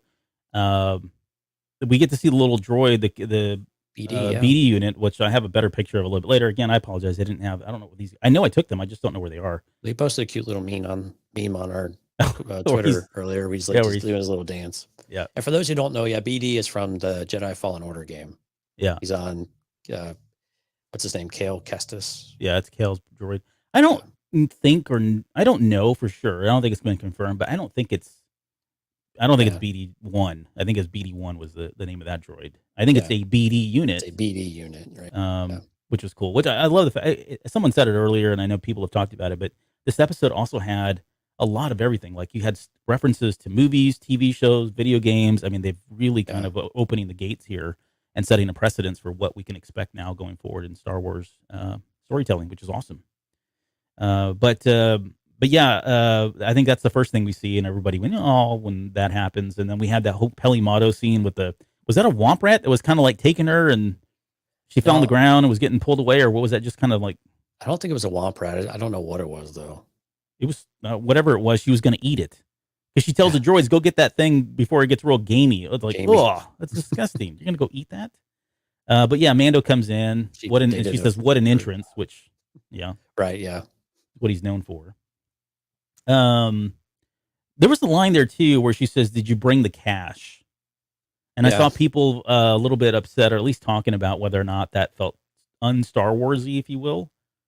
And I can't remember ever it coming up. I don't remember ever anybody using the word cash in Star Wars except Robot Chicken. But usually it's credits, yeah. But any problem with that? I would have preferred creds or something like that. Something short if you wanted to do that. But I don't care. I mean, money is money. She said money too later on, and I think some people had problem with just saying money. But yeah, that's not my Star. I mean, I love Star Wars, and I'll nitpick that. I can definitely see that stuff, but that's the stuff that's just kind of like, whatever. I don't really care. It was noticeable though. I'll give them that though. It was noticeable, and does it pull you out? Yeah, maybe a little bit, but I'm not going to go down that hill. That's for sure. Yeah, exactly. She has another couple. I'm kind of just running through some of her one-liners here, and there was a lot of them. I didn't even write them all down because it was just like rapid fire succession there. But she mentioned about Grogu and putting him in a petting zoo, which I thought that's horrible. Like that was why she was so concerned that she let him go back. It wasn't because she thought he needed her care or his care or she loved him or anything like that. It's like, no, we could have made money on that guy. Well, she would have cared for him too. You could take care of your pets, and it's like running the circus. It's like rabbits. You take care of them, then you eat them. Okay, she takes him over to a starfighter. That is not what happens. She takes him over to the starfighter. It's an N1 starfighter. I was like, and to credit where credit's due, if you follow Jason Ward, although he's kind of had a little bit of a controversial past, but Jason Ward from MakingStarWars.net had actually broke this leak, or I don't know, whatever the term is there, back in October, I think, last year, November, said there was going to be an N1 starfighter, that they had seen one on set for, and I think I remember him saying it was for the Mandalorian. They thought it was scenes for the Mandalorian. And so that was, once they panned over and they showed what was there, I was like, holy crap, it's an N1 starfighter. And that was only because of that leak. Right. But yeah, when they pulled that back, I thought, what in the world? Like, this is not where I thought this was going. And I couldn't be happier. I was really happy with the final outcome there. She says I wrote this, no skin off my dip swap. I don't know what that is. But Pelly, my goodness, you're a very troubled and deep person. But I was screaming too because like as soon as that happens, right? She finally talks him into okay, let's give it a shot, right? He doesn't want this thing. Just let me build it out. You can take it for a test. This is that used car salesman pitch that she was going through, which I thought was great. And then we rolled right into a freaking 80s montage where they're building this thing up. I mean, someone needs to add in, like there's a movie called Better Off Dead where they rebuild like a 69 Camaro Super Sport. And it was very similar to that. I don't know if that's where they got it from, but I want them to take that music, lift it, and put it in this scene in the background. And if no one's going to do that, I will make the effort to do it myself. Yeah. We got some really, really, really intimate details about Jawas amidst all this stuff too. Oh my goodness. Yeah. This is where, there was the one line that, when she was talking about furry Jawa, how furry they were or whatever. And then later on they bring that, what was it? The galactic, what was it? Where I wrote it down here. The combustion thing, the tube. Yeah. That they had from A New Hope. Yes. Well, it wasn't just A New Hope. I know a lot of people said that, but it's actually somewhere else too. What the heck? I wrote it down somewhere. Either way, when they brought that out, and she's like, I dated a Jawa. And then suddenly the Jawa says something to her. Like hitting on her. And she responds back, oh, that's okay. I'm working on me right now. Just go find the parts. I thought that was the funniest line. I was like tickled to death that like he... Jawa's got game, man. I just saying. Oh, he was coming on to her, like asked her out. But I just like that. I'm working on me right now. Yeah, Jawas need love too, man. Yep. Okay, so we get into the rebuilding of it. We got to see the Turbonic Venturi Power Assimilator. Well, wait, what? How many times do you think it took for them to get that? I don't know. Yeah, I mean, all this was good, and then so I actually went out and got. I don't have it's on the bookshelf behind me, but I went and I have the cross sections of episode 1 with all the vehicles. Yeah, and I popped that open to see if maybe they pulled it from that book, and that part's not listed anywhere in there. Right. So it sounds like it's something they just made up. Right. Well, it's a modification. Yeah. Okay, and then we see the Mando sends him out for custom parts. And yeah, boy, I'm missing all these screenshots. I can't believe that. Mando's missing, or he tells him he needs some special modifications, which I thought was cool. He's kind of customizing it. It seems like he's into it now and rebuilding it and all that, making it his. And then we get to... I think we're finally here. I've got these pictures here where he finally fires it up. There's the power getting fired up. They were putting the final touches on it. They got the Gog droid. Yep. Which finally got some use. This was a cool moment because if you played Fallen Order, the whole point of the BD unit is to kind of do this thing where it shows you, where things go, right? And so we got to see them. This is like right out of the dang video game, which was awesome. But we got to see him do that. Yep. Here's where he's stomping his little feet because he gets excited because I think he compliments him or something, right? Yeah, thanks, buddy. Or thanks. So I wonder if he's going to have this droid. Because if you think about Mando, man, all right. So I ship everybody, but listen, I was about to say you ship everybody. Listen though, so what would it say though? Like, because Mando was so anti-droid, right? First season. And then he's going to be walking around with one strapped on his back. That'd be awesome. Or maybe there was a little image that I posted that someone made, not me, of Grogu riding this thing like a little ATST walker. That was funny. That would be really cool. But I don't know. I like this. Everybody likes the BD unit, and he seems really cute. And yeah, way better than Dio. There we go. I want to see more of this droid. Yep. That droid is so adorable. Yep. Oh, let's see here. Okay, more pictures. Like she's posing on this one. That's kind of gross. Maybe they're just out of order. I don't know. But yeah, I'm just kind of scrolling through some of these. There it is. So this is the cryogenic density combustion booster is the name of this thing. I love the fact that they gave it a name. We definitely see it in episode 4. It's what Han picks up when in the trash compactor when it's coming in. They kind of put that up and it starts bending. But the other place we saw this was in season 2 of The Mandalorian. Mm-hmm. You remember this was sitting on the side of a dumpster. Yeah. Which I thought, okay, well, they stole it off the belly of a Pike ship, but someone just had one laying around outside the dumpster on Mos Eisley, I think it was, or I don't remember what planet it was, but that was the other time. So it's actually been now twice. But again, Favreau and his toys, right? Right. Let's see here.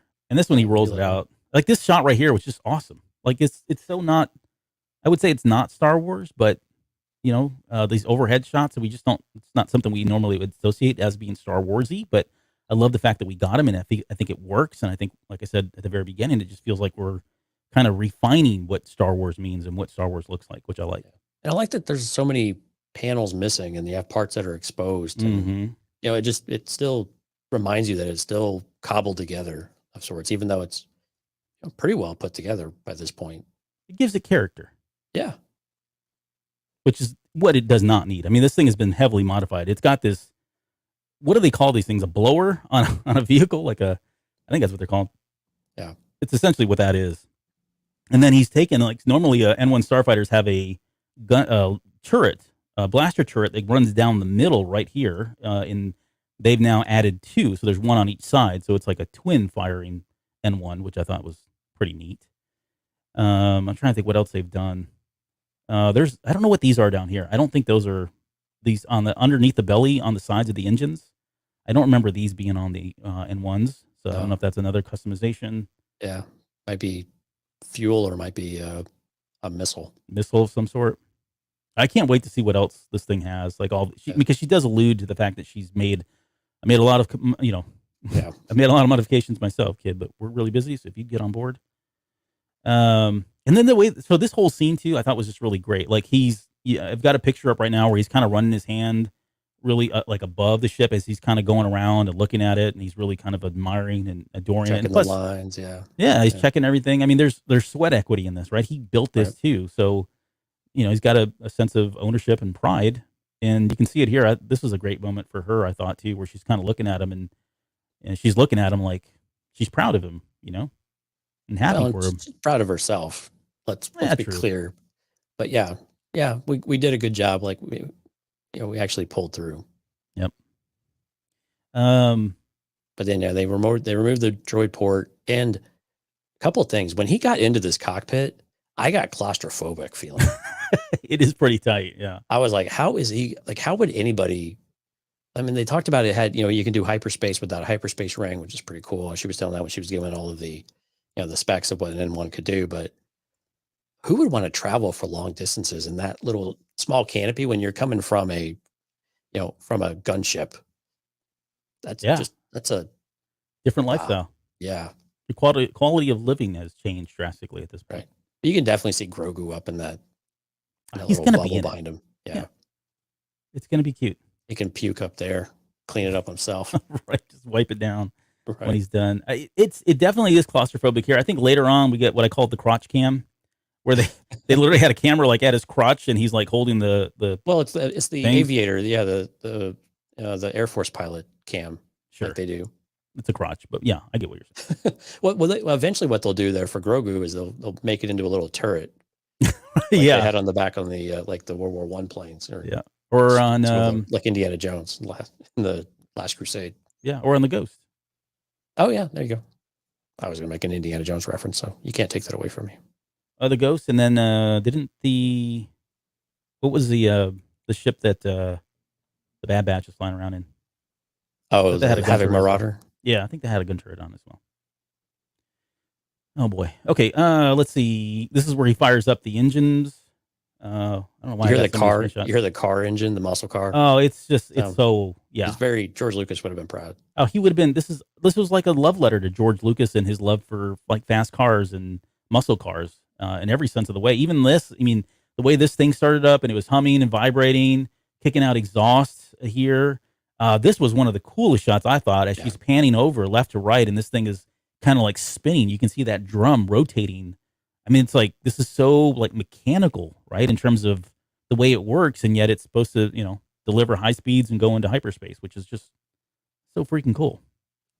I loved everything about this part, by the way, everything about it. I just thought it was great. And I want to ask you too, like this part, like right here. This looked like a model with a smaller model of Mos Eisley behind it. Yeah, it does. I know. It didn't look CGI, which I'm fine with. It's not a knock. I actually like that. I love every time they do practical effects over CGI. But if you watch it, it did though. I mean, that very much looks like a miniature because there's no people down there either. Nope. Yeah, so here she is. She's talking him through. He finally fires this thing up. Oh man, this was like all pure exhilaration here, going into the Boonta Eve path. I mean, I wanted to get a screenshot side by side, and I ran out of time, but they, she pulled right out of it. Yeah, recreated some of these scenes almost to the T, many, many times. This is a great shot here where she tells her to head, take your bearing north or whatever, and that's clearly Beggar's Canyon. We know that. Which he's about to head into, which was a reference to episode 4 and shooting womp rats, which we actually got a little bit later. Yep. This one was like, this was fun. Yeah. The gate being smashed in still. Yeah, exactly. I mean, it was like right out of this might have been, Anakin's pod racer. Yeah. Next and day. even the movements, the way it was kind of like spinning and kind of running through Beggar's Canyon, it drove more like a pod racer than it did a starship, and that kind of speaks to how fast this thing is and how much they've modified it. Right. But yeah, that was a great one. You can see Aura Singh's body still here. No, I'm kidding. Yeah. And then here's the little womp rat, which I thought was really cool. He gets up and then scurries off, which is what Luke said he used to fire, and what ultimately took down the Death Star. That skill. And then finally he takes it up into space, and there's just more shots of him heading out there. Here's the return of the little girl, which I think was kind of cool. Full circle, right? Now he sees her, and he nods. At least he nods. Right. Like when the little girl waved at him, I was like, come on, Mando, that's a kid. At least, say hi or something. But, he doesn't. That's not really him. So, right. But this time he acknowledges her. And there's me waiting for episode 6. Waiting for to see if she's got knuckles. Chapter her fingers 6 will actually bend. Oh, yeah. Don't even get me started on that. I see you with your plastic hands. And this part, I was like, holy crap, he's going to get busted for this, where he goes and he's kind of flying around, showboating around that cruiser. It was very reminiscent. It kind of felt like when Anakin was going around the droid ship. At the beginning of episode 3? No, I thought it was in episode 1 when he's... Yeah, maybe it was episode 3 though. I can't remember. But were you talking about older Anakin or younger Anakin? I thought it was younger Anakin with the. Oh, well, then it had the episode N1. 1. Yeah, with the N1. Yeah, no, you're right. I do. I get that. Yeah, there's a moment where I think it's when he's flying out of it. He flies out of it in a way. But again, these did look like miniatures as well. They does not look like CGI to me if you go back and watch it closely here. This is great shots. I mean, this is all really good stuff here. And then just the kind of that freedom of him taking off and the music and the way it kind of crescendoed. And here's Spinning's a good trick. Yeah, he did so much spinning. This was like, again, this wasn't, and I said it was a love letter to George Lucas with the N1 alone, but really this was saturated in episode 1 prequel references and just feels, and that's not a bad thing. I saw a lot of people that felt redeemed for, loving the prequel trilogy, which we're not going to even get into because I won't talk about that because it was a whole nother. People talk about how much people hate the sequel trilogy. You should have been around when the prequel trilogy was out because it was not pretty. It was not pretty. We just didn't have social media. We still all stood outside the theater though and waited for the next one. Yeah, we did. We ate our Wheaties too, but I did like. I did love this scene where he's just kind of spinning in that camera.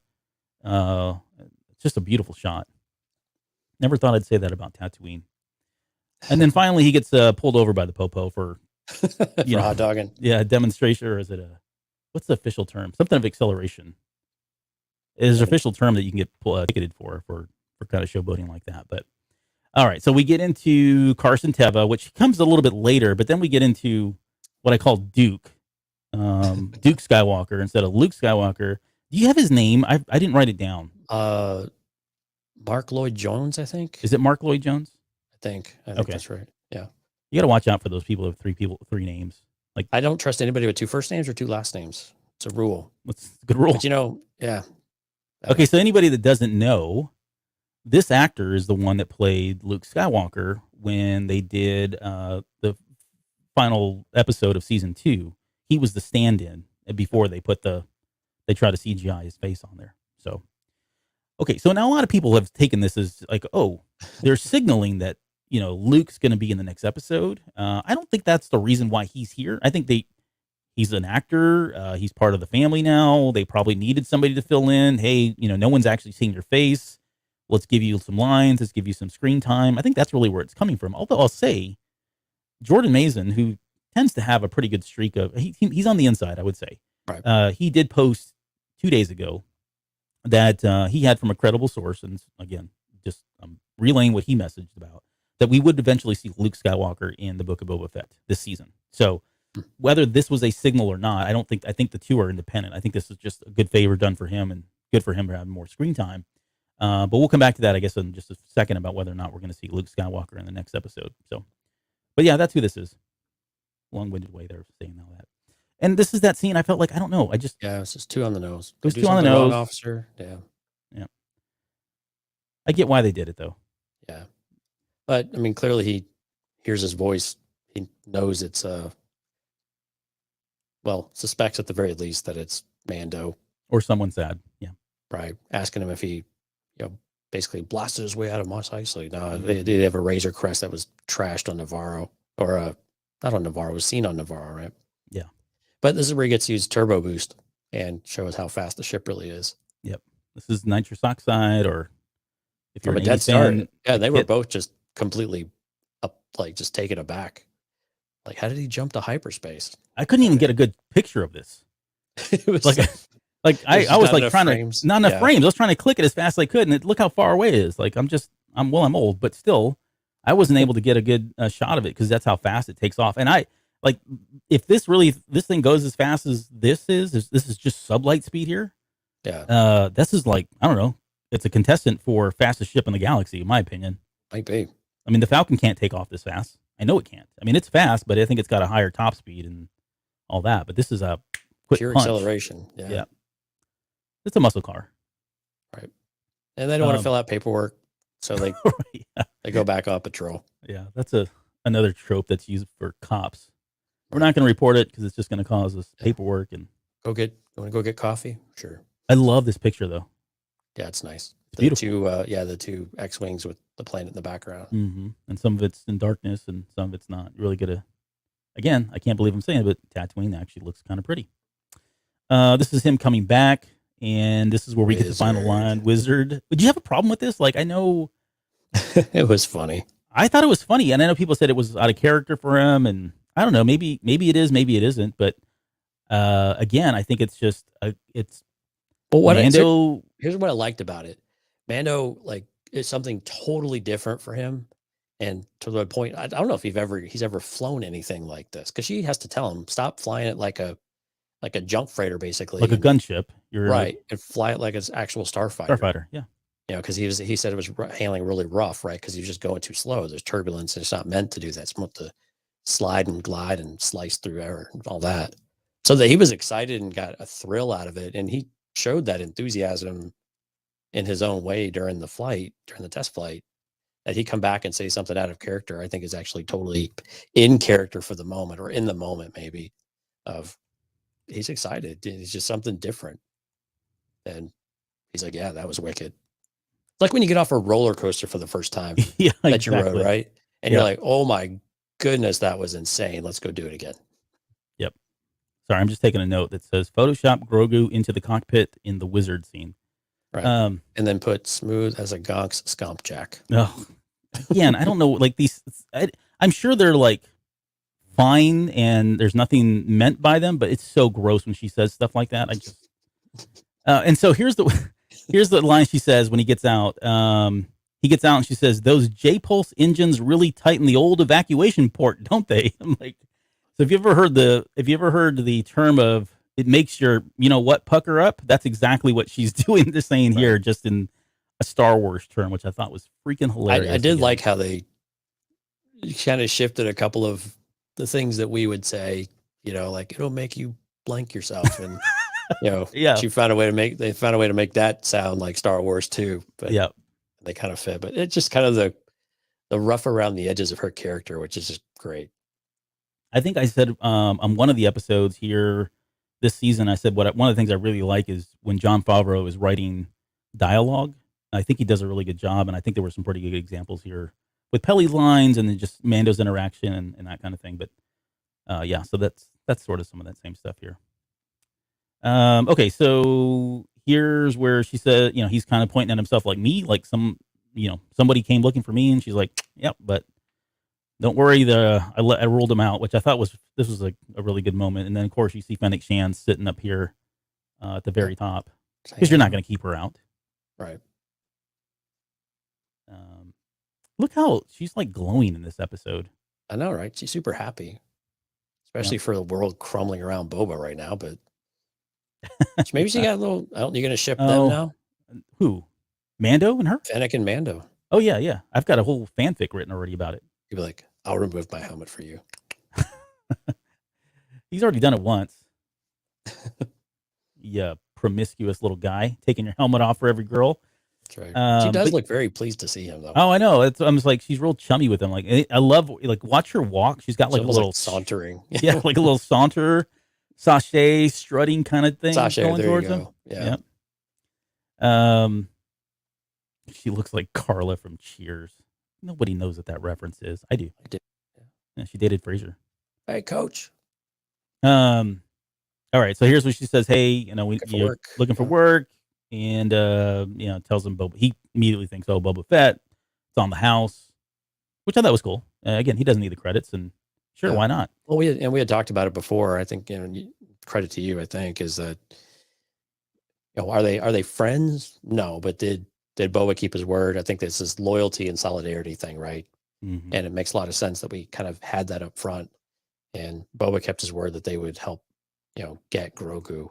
And they were bound to that word, and he's eternally grateful for that still. So, yep. So yeah, he says it's on the house, and that they need muscle. Well, he's the muscle. It definitely proved that in this episode. Yeah. But he says first I got to go pay a visit to a little friend, and that's kind of where it ends at that point. Yeah. So yes, but that kind of leads us to what episode or chapter 6 is going to look like. Do we follow the Mandalorian? Or are we back to Boba Fett and Mando is off on his own for an episode or so? Or what does that look like for you? You want me to answer first? I just asked you the question. So yeah. So I have an unpopular answer. Glass of water and stuff while you wrap. No, it's not going to be that long. We were at 2 hours and 21 minutes. I don't want to edit a 3-hour show. Now I sound like Mike. My goodness, what's happened to me? Okay, so I'll answer that with a very unpopular opinion. I would absolutely love to see Mando in episodes or chapter 6. However, I don't think it would be a good idea. Like this whole thing about doing an episode where your titular character is isn't in the episode is not uncommon. I know people are looking at this and going, "What in the heck have I just seen here?" And I'm not preaching or anything, but there are many episodes, and I tweeted some examples. Right, I said X-Files, and I've got plenty of other ones, and I'm going to give you all of like 6 or 7 of them, and not all of these are great shows, but it's done right. So X-Files, Lost, Dukes of Hazzard, Roseanne. There was some Seinfeld, or not Seinfeld. There was a Frasier episode as well. It's not uncommon for TV shows to have this one-off episode where we get away from your main characters and, like even Breaking Bad had one, although the main character was in it, but he's only in it for like 2 scenes and the rest had nothing to do with him. That's not uncommon, and it's not bad writing. It does feel weird. I totally get that. And like I said at the very beginning, you can be weirded out by the fact that we didn't see Boba Fett in this, but still like the episode. They're not mutually exclusive. You can like them both, right? Or feel both ways. But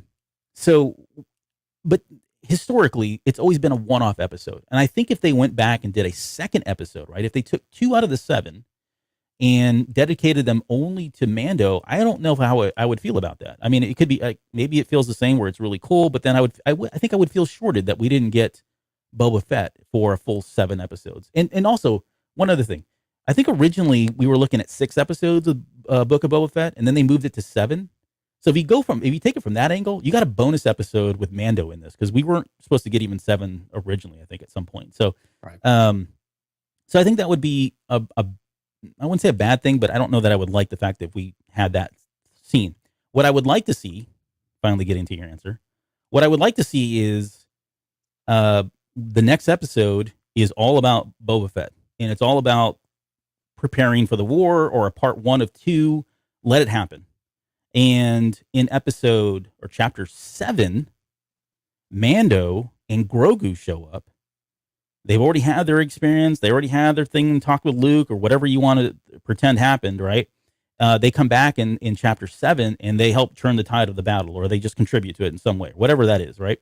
Right. And then when we get to season 3 of Mandalorian, then we get the flashbacks, and we get some insight into what that reconnection was. And maybe Grogu shows up with the armor, and he's got a lightsaber, and I don't know, you can throw whatever you want in there, but then that gives him something to flash back to, or at least tell the story of, when we get to season 7. I would rather that happen, because I do feel like this, if we're going to have this great battle, I don't know in 50 minutes or less you're going to be able to tell that story, unless it's just all action beginning to end.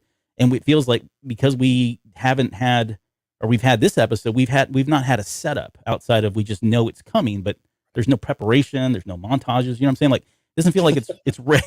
It doesn't feel like it's ready yet. So, Right. Okay, so those are my thoughts. I would rather, that's what I think. What about you? Right. Yeah. So when you think, what say you? So when you think about a book, right, a book doesn't have, it jumps around a little bit, right?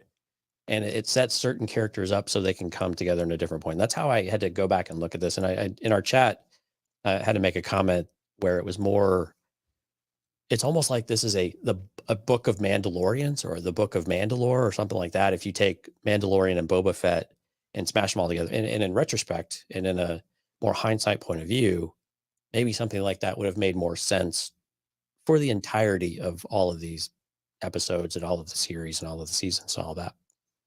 But just in a but just in that frame, if you just think of it more as a book, we get a chapter with somebody else in it. And I think some of this was important to be able to see how did Mando get back and forth, and where did he go? And really, this was a pretty straightforward, episode. It wasn't a lot of jumping around or anything like that, but how is he going to be effective? How's he going to get from here to there?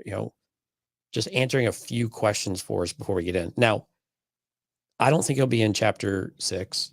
I'm agreeing with you. I think will show up in chapter 7, because they've, like you said, they've basically told us he will. I don't know how I feel about Grogu showing up in chapter 7, and here's why. It seems like, to me, if he were to go see him, a certain amount of time has to be spent there, to the point where you'd say, okay, is that a whole season of season 3 of Mandalorian? Maybe not, but is it an episode 2? Is it a few days or a week or a month or something like that? And I just don't know that we're going to have that kind of ramp up for the war. It seems like it's going to happen pretty quick, or we're just not going to have any concept of time, which is probably more realistic. I think that's the only hesitation I have about Grogu showing back up in chapter 7, is just, was there enough time for them to go tell the other part of the story? Yeah, right. In the Mandalorian season 3, because I'm with you. Having 2 episodes back to back, now you've stopped telling Book of Boba, right? Now you've actually got away from that story, and you've refocused your attention elsewhere, and that's not what they want to do. It's not what, as viewers of the Book of Boba Fett, that's not what we should want, And it's okay to be interested in that story, and it's okay to be interested more in that story than the one we're getting for this series. But for this series, it's still about Boba Fett and what is going on around him, even if we take a small hiatus to catch up with someone else in order to get that character realigned with where we're going. We know we had to come into contact at some point with them, and they had to reach out. So it makes sense that Fennec Shan somehow learns that he's in Mos Eisley, and that he would go to Mos Eisley because he knows Pelimoto, Right. And them to get a ship. So I was actually very satisfied with how they brought him back to Tatooine, because at the very first I was like, why the hell would he go back to Tatooine? Why does he want to go back to Tatooine? But then I was like, oh, I bet you Peli did something. And then, they did I sent me a message about a ship. So I was pleased with how they arranged that. It wasn't near as convenient as some of the other things that we've had to do. And throughout the series, or some of the other shows that we've had. And he got a ship out of it, right? A really cool ship. So he did. Yeah. I mean, I'm curious. Check that box, and don't have to worry. We don't have to tell that story going into season 3 now. Yeah. Curious how long it'll last. Because doesn't seem like it really take much of a hit, but we'll have to see.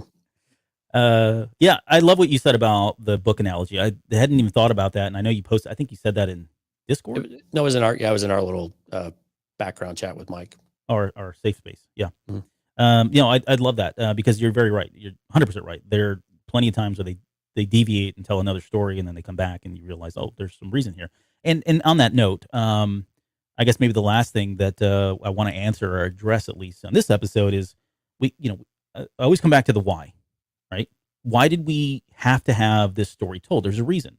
Filoni and now Favreau, you can throw him in there, don't ever seem to put anything that doesn't have meaning. It's worth. It's not filler. I'm tired of hearing filler. There's always a reason why.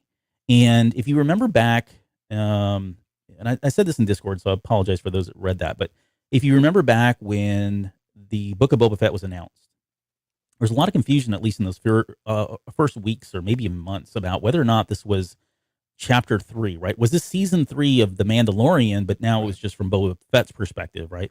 And what I think we got, I think what we're getting is this, one other thing. When all those shows were announced in like December of 2020, when Kathleen Kennedy got up and said, here's our roadmap and all the shows are coming out, they talked about an event. Remember this? They were talking about an event that was going to occur and that they were going to be doing some kind of, it was very nebulous, but they were going to be doing some sort of like cross-connecting storyline. I mean, everybody said it was very... People love crossover events. Yeah, exactly. I mean, we do. We talked about it in comic books. We talked about it with the Marvel series. Shows. Yeah, I mean, they're fantastic. Right. Yeah. So I think what we're seeing here is, although it feels weird, I get it. It does feel weird just on the surface, right? To have an episode of Book of Boba Fett with Mandalorian only. But I think what it does is it speaks to a larger connected storyline that they're trying to tell. And so while this may not be, while it may not be technically chapter or season 3 of The Mandalorian, there is definitely going to be some very, in my opinion, very strong connections between Mando and Boba Fett. They are building that relationship. And I mean, you think about it, you now have a person in Boba Fett who is without a family and understands the value of having a tribe, right? He's on that path. You've got somebody now on the opposite end who's just lost his tribe, who does not have anybody.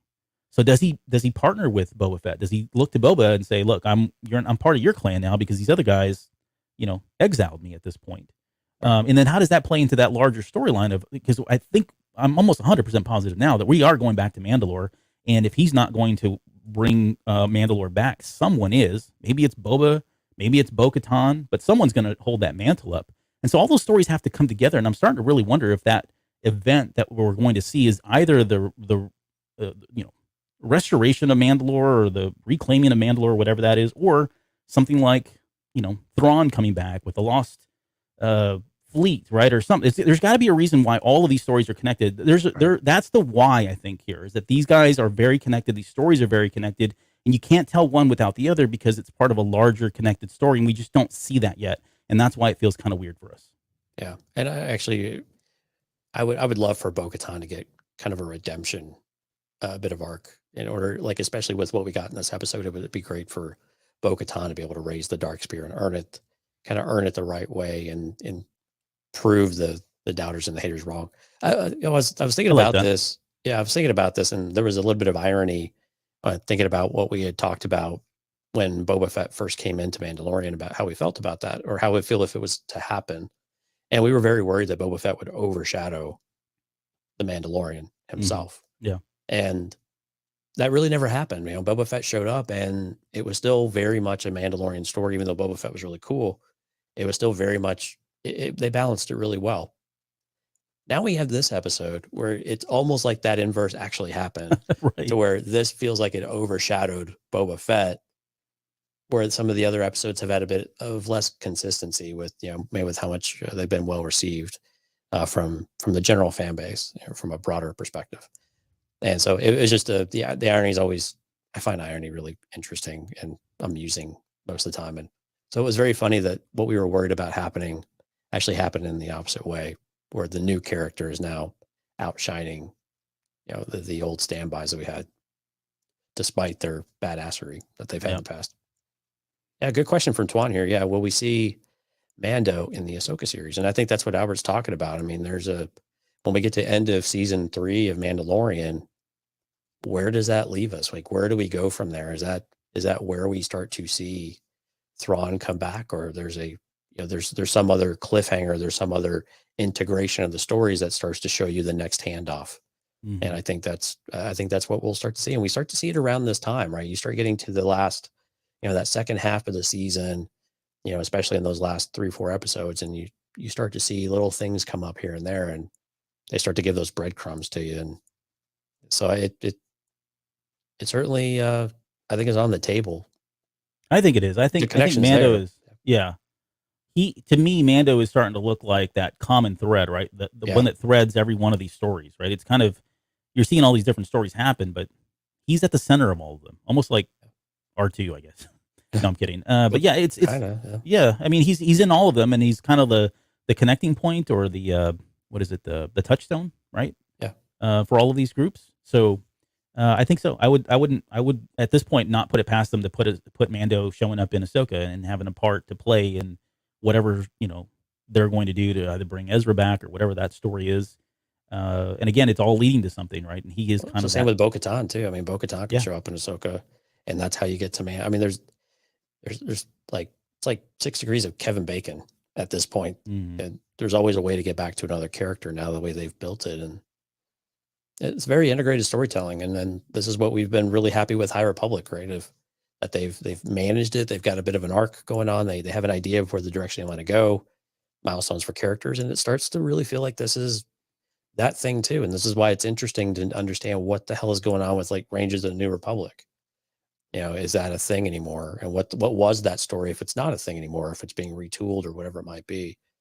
How do all these things continue to play in with one another?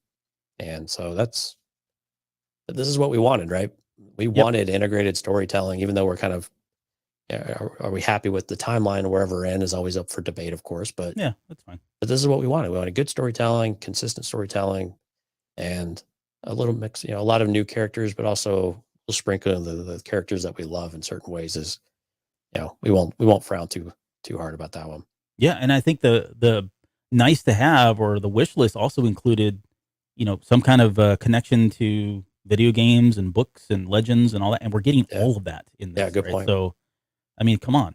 Yeah, I remember there was a time where you and I were like, the books don't matter, and we weren't wrong. I mean, we were not wrong. The books did not matter, and now they're finding ways to integrate.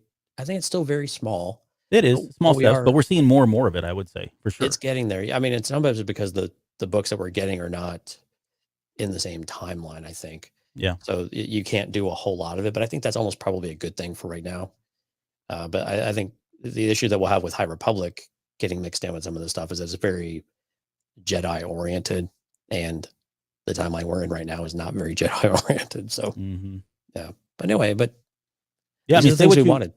Yeah, I was gonna say, maybe my final thought is, say what you will about the Force Awakens and the time jump, and as much feedback and criticism as that got. Yeah. But it's almost a blessing in disguise, because we're getting to see a lot of these stories told without the restraints of having canonized stories, and we know very little about this era, the timeline. And so, yeah, look what we're getting. We're getting all this kind of cool storytelling that isn't beholden to like the stories that we know of, canonized, of Luke and Han and all that stuff. So there's some liberty here. And remember, we're getting this Lando and Luke book here pretty soon. Oh yeah, that's right. I can't remember if it's February or March, I think. But I mean, that's another. Yeah, they're and Ochi Stoon will be in there, and so it's a kind of a search quest, if you will. And so again, that's something else that'll help fill in some of the gaps. People want a Luke story, you're going to get it. Are you going to get the Luke Skywalker you want? Who knows? It's by an author we're not really familiar with, Adam Christopher, I believe. I think it's Adam Christopher. So we'll have to see how that one turns out. A buddy of mine at work actually pinged me about it just the other day and was cautiously optimistic. That's fair. My buddy Jamie. So yeah. I'd say that I'd probably be going into that book as well the same way. So. Yeah, I'm nervous about it because I don't know how super interested I am about it. Like older Lando, I have less interest in than I do younger Lando for whatever reason, but I'm a strange person. Yes. In so many different ways. And on that note, we'll end the show. Bid you adieu. Bid you adieu. All right. I can't believe how many people stuck around for 2.5 hours. So either you guys have great turnout tonight too. Nothing to do, or we're actually doing something good here. So thank you for, in all sincerity, thank you for sticking around as long as you did. The 8 billion people that are still with us. Yeah. You want to do shout outs? So there's a crap ton of people. Yeah. I all the usual guys, we love you. We appreciate you guys being here. You've now just become the usual people because we're tired of naming you guys. Right. No, yeah. kidding. All the spammers, we love you too for showing up. Hey, Fernando, thank you for showing up. Qui-Gon Jay, we're happy to see you guys, joining us too for the, maybe not the first time every time, but hopefully you guys will be able to make it out again. But of course, I mean, we got Cole, Dante was out there, Alex, Lauren, Steph, Ash, TJ was out, or Hard Counter was out there, Leland Henry. So thanks. He was late. We'll forgive you this time. Katya, of course. Hopefully you got some Rob out there. Rob's been sending us messages as well, having some chat with us. So we appreciate that. Jonathan Belkey. Hope I pronounced that right. Probably not. Thanks for joining us.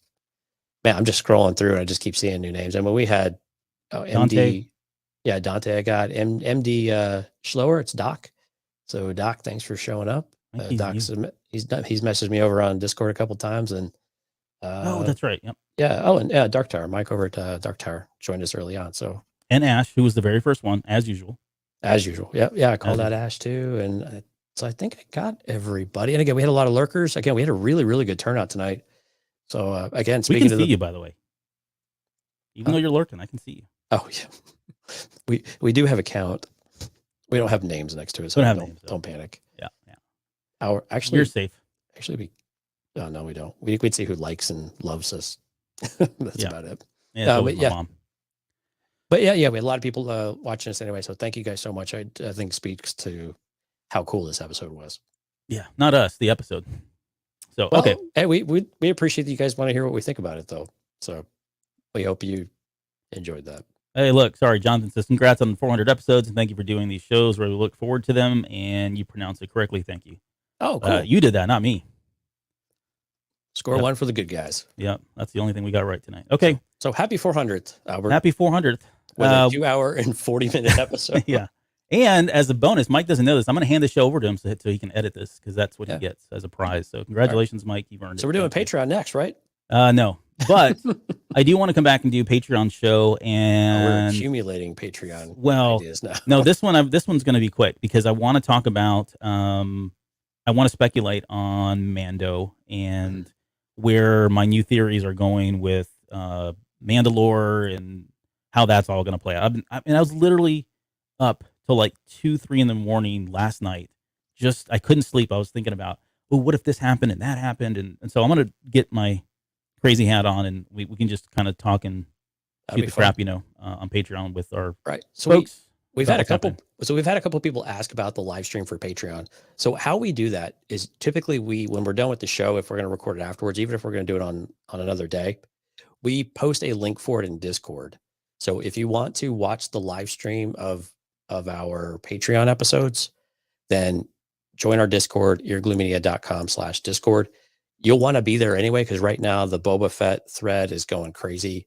And we've had so many great conversations in there. Lucid Truth, some of the same names I commented here. So a lot of great conversation, but otherwise patreon.com/the Cantina Cast if you want to catch on some of that stuff. And of course we have a lot of other things we want to talk about, respect versus fear, which is a theme in Boba Fett, of course, as well. So yep. No shortage of content that we've had ideas for. Hopefully we can deliver them all in a reasonable amount of time. The good news is we only have 2 more episodes. So Book of Boba. So maybe we'll have a few minutes before we get back to High Republic. Yeah, that's next after this, by the way. We'll get to Fallen Star. Oh boy, have I got some stuff to say about the Fallen Star. Okay, with that, I guess we will get out of here. We'll be back next week for Patreon, just a few days. Hang tight. We'll send you the link, let you know when that's going to be. And then we'll be back, obviously, for 401, which would be Chapter 6 of the Book of Boba Fett. See y'all next time. Yeah, we'll see you guys next week.